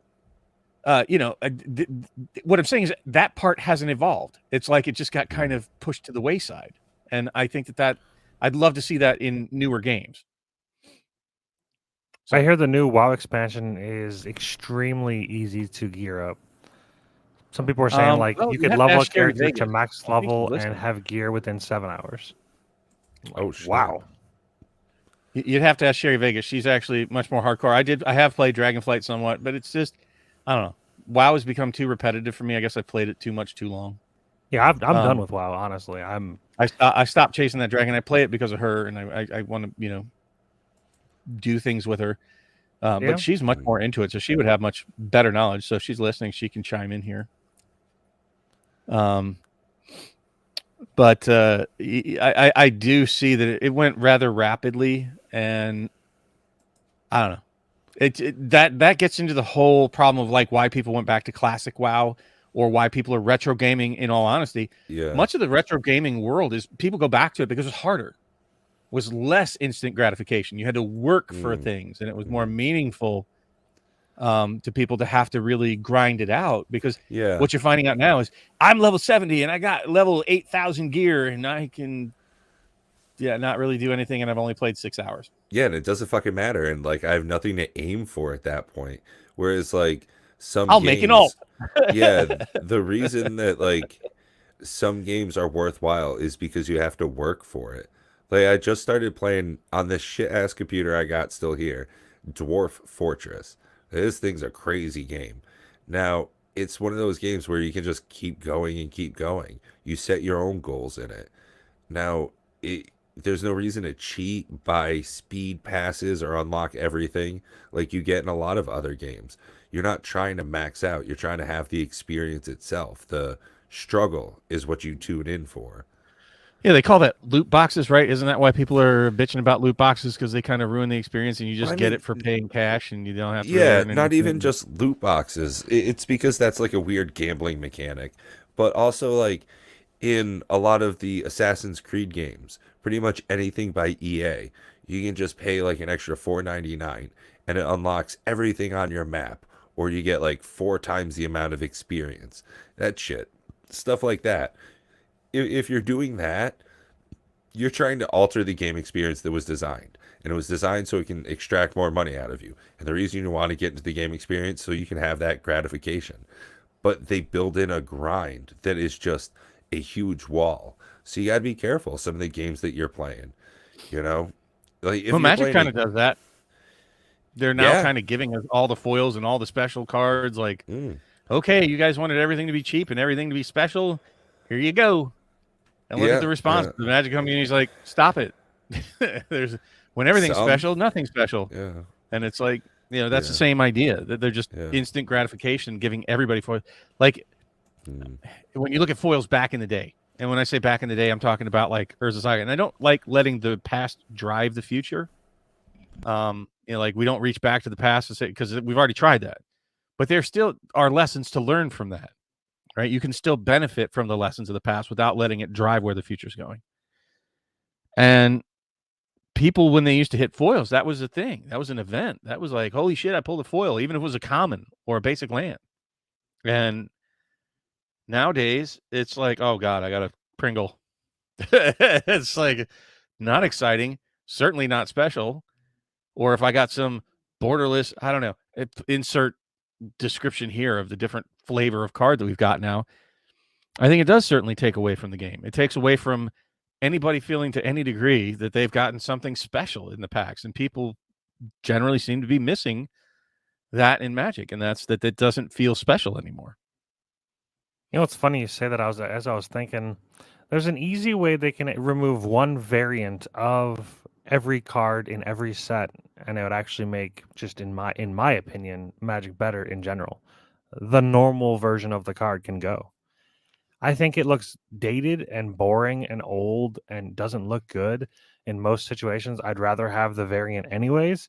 Just remove the normal version. Boom, easy. Now everything is special. I disagree. I think many Get of the the borders normal out of here. Remove the free borders. I don't like the borders, but that's why the retro borders are so good. Honestly, I think they should go back to Ugh. the retro borders because I think they're more appealing. Oh. But the art, oftentimes, I really hate the direction that they take in a lot of the special versions of things. And I oftentimes look and I go, oh, I definitely like the basic version of that card way better than the variant. I'll looking at you, D&D. Or the Innistrad sets. I mean, either Midnight Hunt and Crimson Vow. Their showcase versions I thought looked really ugly, were too busy. Their framework just a bit too much. So, yeah, definitely. I think getting rid of some versions would probably be a better answer. I'll be Just honest with you. do Like, less, look at get more. look at Asika's Chariot. To be quite frank, Asika's Chariot, I think the basic version of that looks way sweeter than the showcase one. I think even Asika herself looks way better in the non-variant from Kaldheim. And it's just like, I like the prettier art. I honestly hated most of the mystical archives in the English version. I think the Japanese versions look sweet, but the English versions, didn't care for them. Like, by and large, some of them were okay, but none of them do I choose the English version over the Japanese version. Not a single one. Some of the I actually bought some of it. Badass. What's that? I think the Japanese versions are badass. That's the reason why That's I what bought I said. 6 cases of them or 6 boxes of them. I actually went out and bought singles of some because I like the art so much. Like, it's a really crappy card. I can't remember what it is. It's got like twin dragons on it. The art is just baller, but the card is like Divine Gambit. Yeah, what a bad card. Yeah. But the art on that thing is effing sweet. Yeah, it's super cool. Like, it's the Yakuza tattoo. That's why my playmat that I use for the background for most of my videos. Yeah. Dark Ritual is amazing looking. That's probably, that might actually be my favorite art on any Magic card, period. Was the Japanese Dark Ritual. I don't know. Something about it just really speaks to me. I know. There's a Dark Ritual coming out in the Frank Frazetta Secret Lair. It looks like a dark priest with a white mask. It's done in like an oil painting looking kind of style. Man, that's some baller artwork. I know it's already created. It's not specific for the card. He's already passed, and they're repurposing some of his estate. But man, that's there's incredible Magic cards from all over. I think this is one of my favorite arts. That I think many people would agree with you, and that's why it's the most expensive card in the set. Not just because it's Demonic Tutor, but because there's plenty of powerful cards. Don't kid yourself in Strixhaven with those mystical archives. There's some heat there, folks. Yeah. And that's why I was so interested in getting one of those Strixhaven set boxes. And like I said, hit the email down below if you want to take part in some of that box opening. But I mean, you talk to that right now, and that's got me like scratching my head. How are we going to look at this in the future with Modern Horizons 2 and Double Masters 2022? If you look right now, there's nobody out there that's like, oh man, I'm buying that shit up. And they're really low in price. I mean, they're like basically as low as they were at release. I think maybe even lower. And very strange. It's like those cards are, don't kid yourself, folks. Go look at those cards. That is a powerful list of cards from that set. Many of them. Even the uncommons and commons are just, wow, what a good set. It's probably a combination of being overprinted and also the economy being pretty rough. And just people in a general boo-boo, pee on you Magic. Well, I think, Matt did hit on a nerve there. With that, though. And I think the economy makes people unhappy and dissatisfied, and then you're just enhancing that with the bad decisions they're making. If people had a bunch of money and then they made these same decisions, I bet you half of those people, or maybe not half, maybe half's a little much, but a lot of those people wouldn't feel as negative if they also had money. Just throwing that Oh, out. I agree with that 100%. Mhm. But I'm just saying, what I was postulating on is like, how are we going to look at this in 3 years if the economy recovers? 5 years, like Yeah. the power of the cards in those sets isn't going to change just because we move forward. Like the cards are Right, set, the right. die is cast. Those are insane sets. Yeah. They really are. And I have my positions in both of them, so I'm happy about that. You know what snuck up on me this last week? You know what I've been looking at? I guess you could say in the world of Magic value. Have you looked lately at the cost of Commander Legends boxes on TCG Player? Not specifically on TCG Player, but if I had to guess, probably 125, 130. Yeah, they've gone up. They've gone Oh, back yeah, up, for sure. which is bucking the trend of where most sealed product is going right now. I think I saw a set box of Zendikar Yeah. Rising for sale the other day for like $89 yeah. for a set I think box. one of the reasons why Commander Legends is held specifically so well is that the biggest chase card, the Jeweled Lotus, was not reprinted in a lot of the recent reprint sets. So it still holds equity for that reason, along with some of the other wonderful cards in there, including the foil etch slot, which stays flat. Very hard to hit. Yeah, it's difficult. It's that like secondary chase. That reminds me, So- I need to sell mine. Oh yeah, same. I've got an Imperial Seal that's gonna get on the internet this weekend here, because That good makes- card. Dockside good- Extortionist and Jeweled Lotus are both two cards that the moment it gets reprinted, it's just not going to be great for Yeah, for value. Well- Great for accessibility, but bad for value. right. For people who are holding singles and want to get some value out of it, I recently got rid of a foil Dockside, and I got $68 traded on Card Kingdom.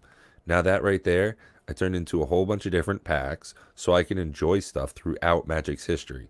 I've never opened an original Theros pack. I don't think I've ever opened Theros Beyond Death.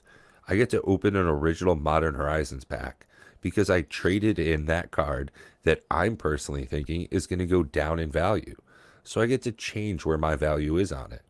And that's something, restructuring how I'm looking at my Magic collection is something that I'm really going to have to evaluate in 2023. It pains me looking at Dockside, the foil etched version. It was 150 when I pulled it, and then of course it's just plummeted since then. Yeah, I've got a textured Kozilek. And when we pulled that, it was like 140, something like that. I wouldn't sell that. It's going to go back up. There's like Well- almost zero chance the textured cards don't go up in value over time. Yeah, But the because foil of etched the Dockside could easily be reprinted, and maybe not in that variety, so maybe it's worth keeping. But if it ever gets banned, I'm just screwed. My oh, card yeah. goes to $2 if it gets banned. Right, Which Hull doesn't Breacher make any style. sense because it's a commander card and banning it does what? Rule 0, okay, useless. unbanned. Yeah. Like, okay, cool. Yeah. I mean, Primeval Titan's been banned for a while in Commander, and But what's don't know of funny anybody is that plays it. ban only affects tournament play. sure. But Like- I don't. I like, haven't if met I anybody showed up- that's played outside the ban list. I haven't met a single person that goes, "I have these banned cards. Are these okay?" I've not met a single person that has asked that question. I'll bet you if I showed up with a dockside or with a hull breacher and I said I have no wheels in this deck, you guys wouldn't say, "Oh, that's too oppressive." The only thing that makes him broken is if you play him in a deck with wheels. That's the only thing that makes him broken. I bet you guys, if I made that argument sitting at the table and said, "Hey, I want to play this deck with the hull breacher in it, and I have no wheels," I mean, Primeval Titan's the same way. The only reason he's busted is because you can go get Dark Depths and Thespian Stage. Yeah. Literally, It the is moment he comes in, expensive. you have a Merit Lage as well. Like, I get that. I understand why he's banned. but I guarantee you, then if I came with a Primeval Titan and said, "I'm not playing with Merit Lage," I have the Spain stages. Yeah, that's right. being staged. Yeah, but what I'm saying main is, stage. okay, the Yeah. thing that makes them broken if you don't play with them, and that's what Rule 0's for.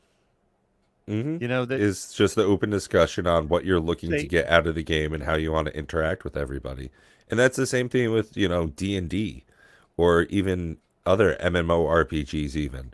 You know, when you're getting with headsets and you're playing World of Warcraft, there are some servers I remember from back in the day where they were like role-playing servers where you couldn't talk in chat unless it was like in character, you know. There's some stuff where, yeah, it's all about how you want to interact with a game. So that's a really important thing is you play a Magic game before you start. It's like, hey, this is what I want to get out of it. This is how I want to interact with you guys. It's all counter spells. You're not going to have a good time, but I am. It's going to be super fun. I get to counter your spells, take them, turn them into birds. You guys can't play anything and enjoy.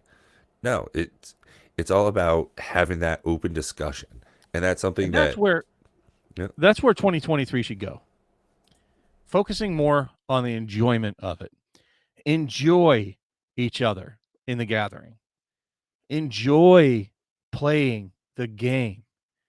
Enjoy opening cards for you, not for value, because those days are not here now. They may come again, but they're gone for now. Like they just so aptly pointed out with Dockside Extortionist and Kozilek and Imperial Seal and many others. Enjoy the chase and the collector. I just recently had to say in one of the Discord chats that my appreciation and enjoyment of the Magic 30 product is not the financial value of it. I don't know what it's going to do. I suspect it'll go up. I suspect it's going to be very costly at some point in the future, but it doesn't matter. They're going to sit sealed on my shelf in my hutch with my other Magic cards that I'm happy to have in my collection as a collector. So if you enjoy that, I'm not sitting here defending them 30. What I'm saying is enjoy the hobby. Get back to the enjoyment of it. Enjoy talking about it. Enjoy theory crafting. Enjoy arguing over Rule Zero. And we got to get past all this negativity about what WotC's doing and just work around, the scenario that they're laying out for us. 2023, make it about making the game enjoyable. And stop with all the bitching about losing value. If you're worried about it, do what Matt does. Print proxies. They don't lose value. Well, I guess they're worth nothing as soon as you get them, but they don't cost much in the first place. So it's hard to lose value when each card is only about 5 cents. Yeah. Enjoy it. Enjoy each other. Right. I honestly, what I've done is I unsubbed to most of the guys, even if I consider them friends. Most of the channels that are just nothing but pooping all over the game and the community, because in honesty, when you're pooping on the game, you're pooping on the community as well. And it's just so negative and just unhealthy. It's good to get information. I'm not saying bury your head in the sand and kid yourself about the product. Get good information, but then absorb that in a way that's healthy for you. If you were only in Magic for the value and cracking packs to make money like a scratch-off ticket, oh, dog, this is a horrible era for you. And I say this is the time to have paper hands and fold, because you're going to lose in this era badly. Yep. Yeah. Yep. So enjoy it. Enjoy the game. Come join us. You can play all the proxies you want. I don't care if you write every card in paper. Just know what it does. Come play some Commander raids with us, with the cheapest damn cards you can find or make, or just tell us it's that card. I would don't prefer care. You print them out, personally. I would prefer it, but you know what? Hey, Yeah. if they want to play with it and it's just a sheet of paper, do it. I've played against somebody on Spell Table with somebody that wrote out like 80% of their deck, and I'm like, I don't know what the hell's on your side of the field at all. It feels bad. Yeah. It was in a tournament too. Well, a tournament. It was in the league, but I'm not saying legal, I won't kick you off my table for doing it. Yeah, we let them do it. It was fine. Yeah. So at least with my work, we can just print out stuff on our color printer at work. We have paper cutters and all that stuff, but I'm in a similar enough situation with Matt. Whereas if I've decided this is a deck I want to keep, I like the situation it's at. It's finished. So at that point, if I decide I'm so inclined, I'll just go ahead and proxy it. Get some really nice version of it. I've been looking at some of the different print qualities that you can get through makeplayingcards.com. Not sponsored, would love to be. And you can get foil versions as well. So you can really trick out your deck, put whatever type of backing you want on it. And they do you bulk discount. So, once you tune up 2, 3, 4 decks, hey, have one of your friends send you their list. print that bad boy out for them. Man, super fun time.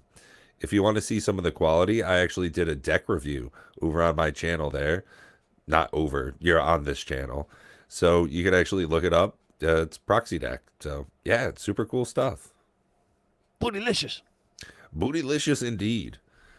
I mean, they are. They're great looking cards. They really need to sponsor us. Like, they get so much free advertisement from us. It's silly.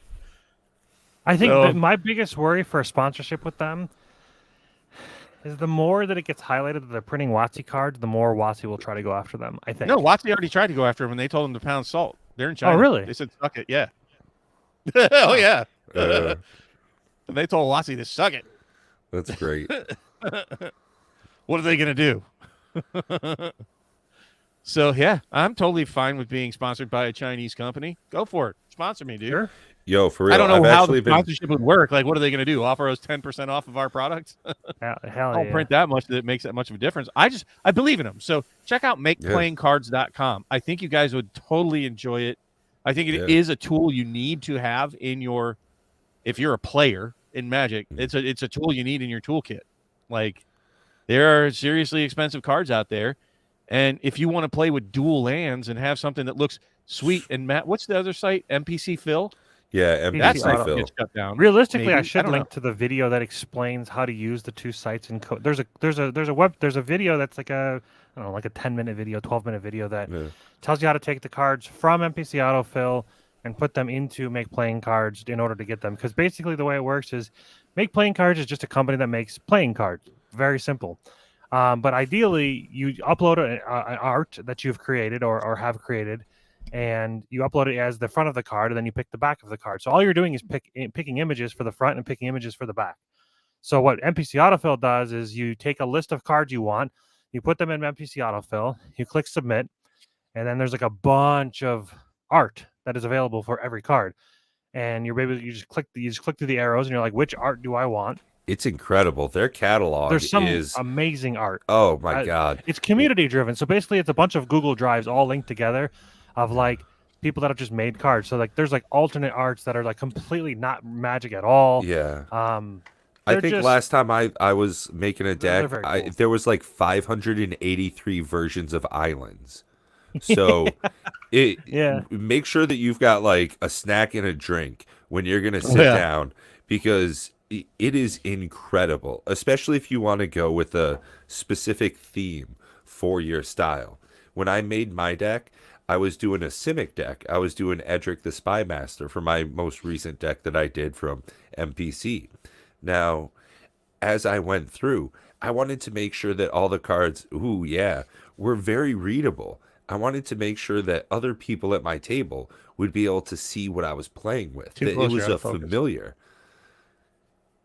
So as I went through, I was able to choose just the right style. But I've also seen some people that have some incredible waifu options. Matt being one of them. Do you have the D&D art ones?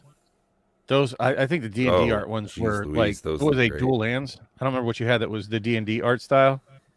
Like that, if they had what you have for D&D art style. Oh, yassa. And, I think, Twiddler, you're right. 2023 is going to be the year of creators. You're going to see a lot of content of gameplay coming out on both this channel and over on PureMTG of the Commander Raids format that we've been working on. I know myself, with, in case you guys were unaware of this, Twiddler, you'll probably be pretty interested, so perk up on this. February 2023, shorts are being monetized. So, something to keep a thought on. As daily content, shorts really drive a lot of traffic specifically to my channel.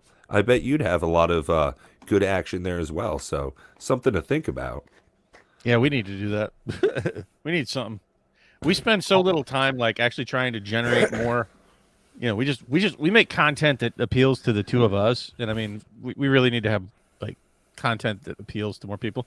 I don't know. We should like cut excerpts from these things and throw them on there. Yeah, I haven't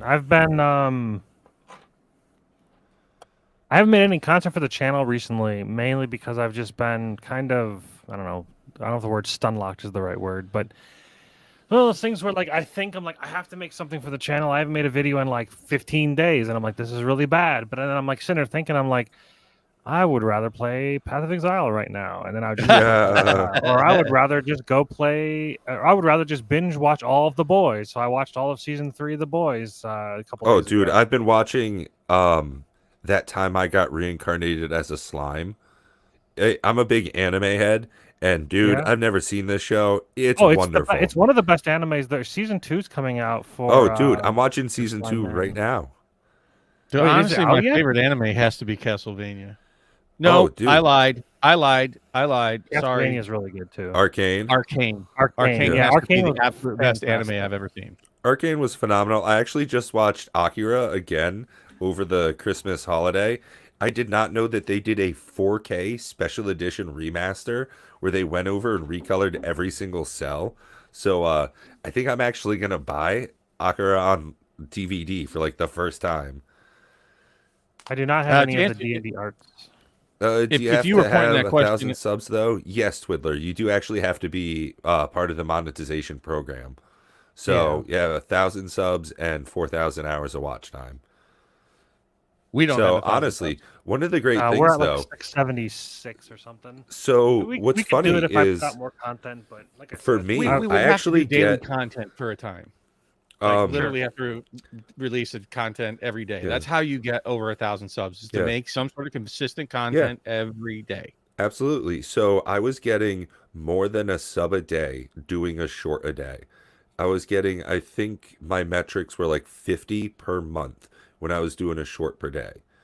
And now that they're going to start monetizing it, it'll include watch time into your benefits packages. So it's really going to open up a lot. I think it's like 60/40, 70/30 split, which is actually pretty decent. So, hey, MTG Honestly, Billy, that MTG annoys- Hillbilly, you have yourself a happy and safe new year. Make sure not just for yourself, but for your friends, your family, and the other folks on the road. So make sure that you're watching out for other people as well. You take care. Yeah, Be we're- safe. We're probably going to wrap up here in the next couple minutes, folks. Yeah, I've got Yeah. my pizza now, so I'm ready to eat. The one thing I will say is if they are going to be doing more shorts, like right now I'm looking at my feed and I've got like half the videos of my subscription fees are shorts. I would prefer to filter them out. I don't really like shorts on my PC. I watch shorts on my phone when I'm like laying in bed, but when I'm on my PC, I want something that takes like if I want to sit here and eat my food, I'm not going to pull up any of these shorts, and I'm not going to like sit here and click on a video every minute to look at a new short while I'm on my computer. I just don't do that. So there needs to be an option to like just remove shorts from the entire list from subscriptions. But I guess there's a way you can do it with something called Vandal YouTube or something. It's like it like converts how your YouTube looks, or you can block it with uBlock Origin, I guess. But I don't want to go through and edit my registries of my browser to block it. Just give me an option. So I guess we should probably start, wrapping this up with, like, since it's the first of the year, what we're looking forward to, what our plans are, or even if we don't know of why don't we each go through like just summarizing what 2023 is going to hold for us in Magic this year? Why don't you go ahead and start, Pat? Well, 2023 for me, like I said, is going to comprise of a lot of gameplay. That's one of the things that I'm going to make sure I tune up. I'm going to put my first foot forward. I'm going to try and get more games that I did in 2023. I think I'm going to spend more time opening up variants in packages. I'm going to get a lot of different things coming in the post, different packs all throughout Magic's history. I'm going to spend a lot of time in retrospect in 2023. Did you What about say you, Matt? 2023 in Magic or in general? In Magic. Yeah, I mean, we are here mainly for Magic folks, so. Sure.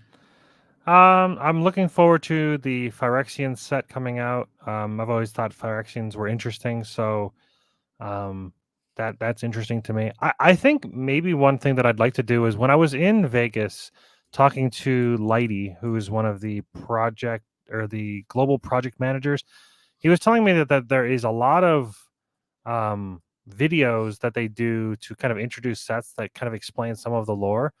and some of like the world building, and I didn't know that any of that existed. So there's something that I did want to do is kind of like learn more about Magic lore than just the actual card game itself. So that's one thing I definitely want to do throughout the year.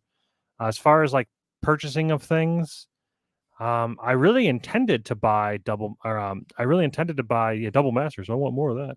I really intended to buy the Brothers War, but I watched a few. I think honestly, what it was is I think watching the Clarendon Academy opening the set boxes back to back to back and losing money on every single one of them until they got to like box 5. Yeah. And I was just like, well, that just killed any desire to open boxes of that. Even though I do think the set is a good set and I do think that there are good cards in there, at a certain point, I'm just like, okay, well, I guess at this point, I'm just going to proxy them because they're 5 cents versus $100 for a box that I'll lose money on. Yeah. I can't really lose much money on proxies. But so yeah, I mean, I don't know. I think not much will change for me. I don't think it's maybe the Philadelphia convention. I don't know. I will look more into it. It is in February, which is a bit bit quick. Month and a half. 2 months. Yeah, I'd be more up to like do something more closer, more like Gen Con. I think that is actually something that's been piquing my interest a lot more. Like I said, I got a different position at work, and by saying no to a lot of Magic the Gathering products, I could actually say yes to one Magic the Gathering convention. Like I said, it's not a Magic the Gathering convention, though there is a lot of Magic the Gathering there. It's a much bigger one, and what I'm looking forward to. In 2023. So I agree with you. I'm going to try to promote and play more Commander raids. I really am in love with the format that as well. I wasn't finished, Bob. Oh, I'm sorry. But yes. No, go back. Go back. To finish. One of my goals really is within the next month is to get the app for Commander Raids out, and at least in its infant stage on the Play Store, on the Google Play Store, and have people actually using it, get it into their hands, get some testing. I don't know of any other way to do testing on an app. I meant to look into it because like they want you to test the app prior to putting it on the Play Store, but I'm like, well, I'm only one guy. I can only play test it so much, but I don't know. But I'd like to get it out to people's in their hands and playing the game because the app is so nice. Like I'm telling you, like playing the app version of the game honestly feels like a better version, only because like you requested like an app or a round tracker. So like basically, this is what the app looks like. Can I like maybe zoom in? And all right, so this is what the app looks like. You like have your 3 difficulties. You select your difficulty, and then you just have your standard what the raid monster does. You've got your HPs, and then you've got your round tracker, and all these buttons work, and they all do their things, and you can type in numbers. And if it gets real big, you're looking to lose anyway, so don't do that. But yeah, being able to just hit this button. Just being able to hit this button and having the results shown to you. I mean, I like rolling dice and all, but like this is just simple and easy, and you just hit the button and it tells you the die. Yeah, you don't have to comb through the chart and look at what it does. It just pops right up. It's more streamlined. It speeds the game along, which is, I mean, who isn't looking to have a faster gameplay? Right. But that's excellent work, Matt. But yeah, that's awesome. Yeah, that's one. That's the last thing. You may continue. You can go now, Bob. Sorry. Here's the talking stick. So like I said, yeah, I mean, with the both of you, again, I can't tell you guys how much fun it is. Please hit me up. I will play Commander Raids with you guys. I'm willing to play with everybody. Just have the ability to play on Spell Table and hit me up. I will play with you guys. Giggity.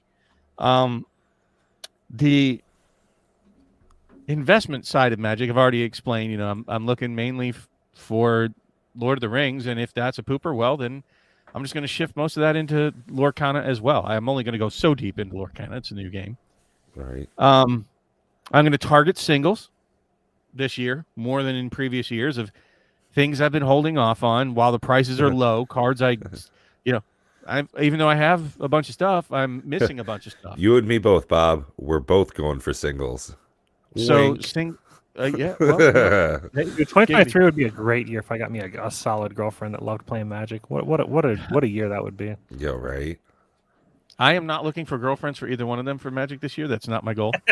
Yeah. But I am going to look at more singles while the market's low for singles. That's certainly the time because Absolutely. sealed product prices. Period. I mean, there's going to be some deals. Maybe I'll snag some of that. Maybe not. Space is a consideration when you're holding things long term. Like I intend to hold most of my sealed for a long time. I don't know if I'm ever going to sell it. I may open it all. Fuck it. Who cares? I am. How I feel too. I am One of looking. these days, I might if I'm in a financial spot, open everything, and it'll be the best day ever. If I'm in a financial spot when I retire, that I don't need that as part of a supplementary income stream for my retirement, then hell with it. I'll just crack them. I'm sitting on 10, 15-year-old product that I get to enjoy with whoever at that time. I mean, think of how many people would love to just be sitting around cracking a box of whatever is 10, 15 years old and drafting and playing with that. That would be awesome. But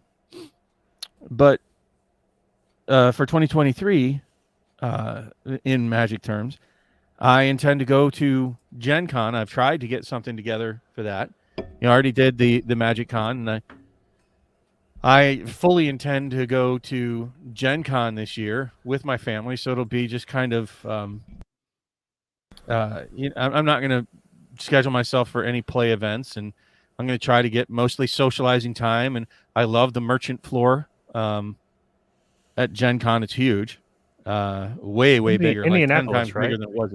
What's that? Indianapolis, right? Yes, sir. Yeah. Okay. So it's about a 4.5 hour drive. That's not bad. No.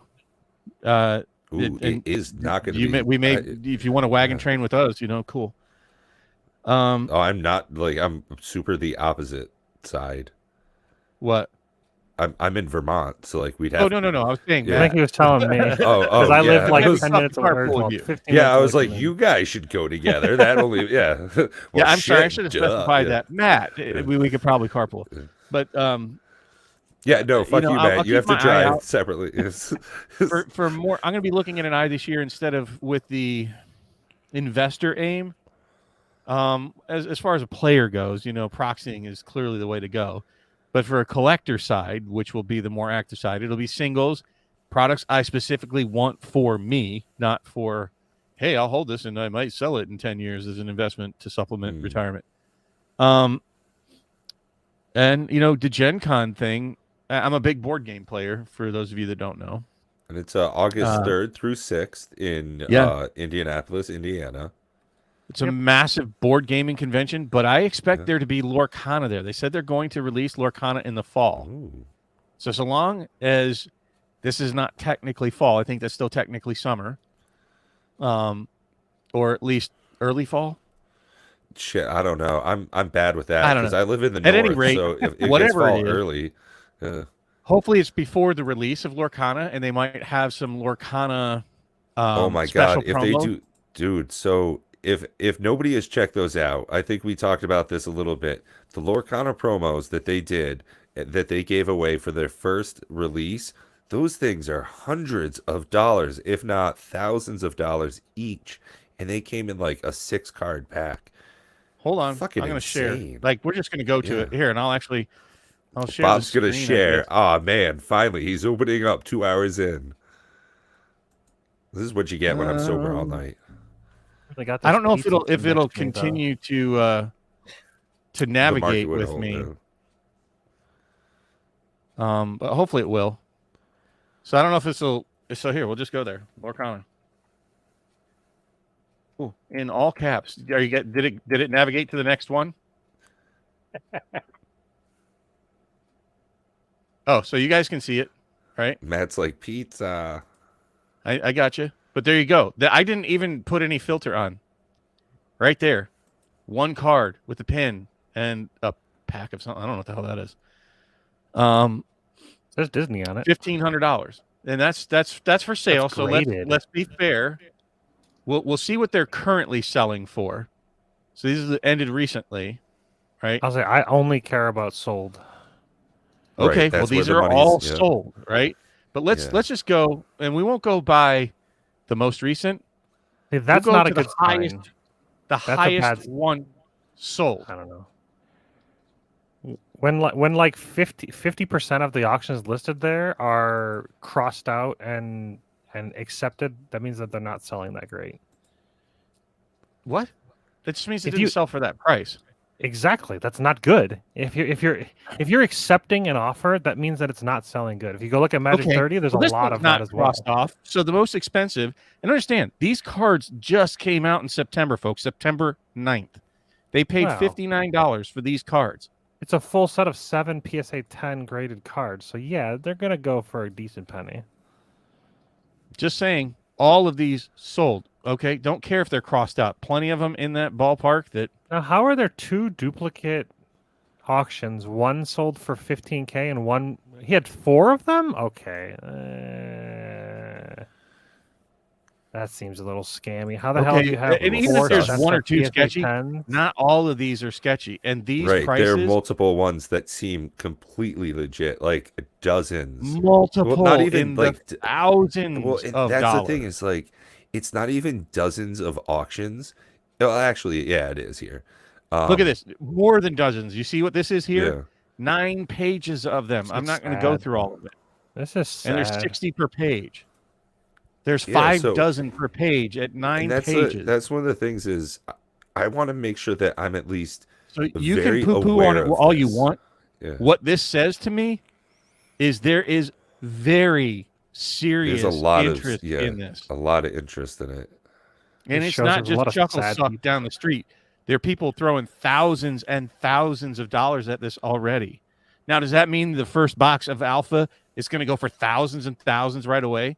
No. But if Disney can manage to put this out and Disney can manage to market it well and Disney can manage to hang on to it and back it long enough and have the pockets deep enough until it does take off, well, to me, that says there's a ceiling on this that no other tradable card game can even come close to matching. I'm not saying that it will. I'm saying the ceiling, the possibility. There's not going to be a Pokemon channel anytime soon. There's not going to be a Pokemon theme park in every country anytime soon.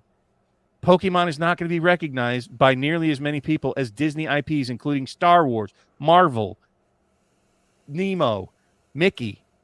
You know, it has a ceiling that is way higher, in my opinion, than any other IP out there. They have the pockets that are 67 times deeper than all of Hasbro per year. They have a marketing machine that is not even in the same breath as any other TCG. So, could they flop? Absolutely. So could Magic, so could Pokemon, so could Yu-Gi-Oh, so could any other card name you name. But none of them have the backing of a juggernaut of a Disney. Mm. And, you know, you guys are going to have to stay tuned That's until appealing. 2023 to get more information on that. So make sure Gotta that wait you till next subscribe to this year? channel. Yeah, I know. Yep. It's not coming out tonight. But something else that is coming out tonight is my dinner. So we're going to have to wrap this up here pretty soon, guys.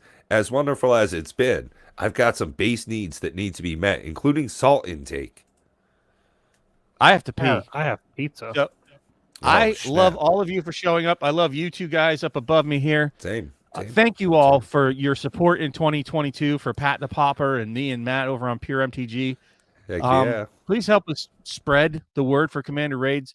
Spread the love. Be safe and Yep. enjoy the game, folks. Yep. Until Later, next guys. year, Have a good new year. right? Till next year, Peace. you've been awesome, and I've been Pat. Take care, guys.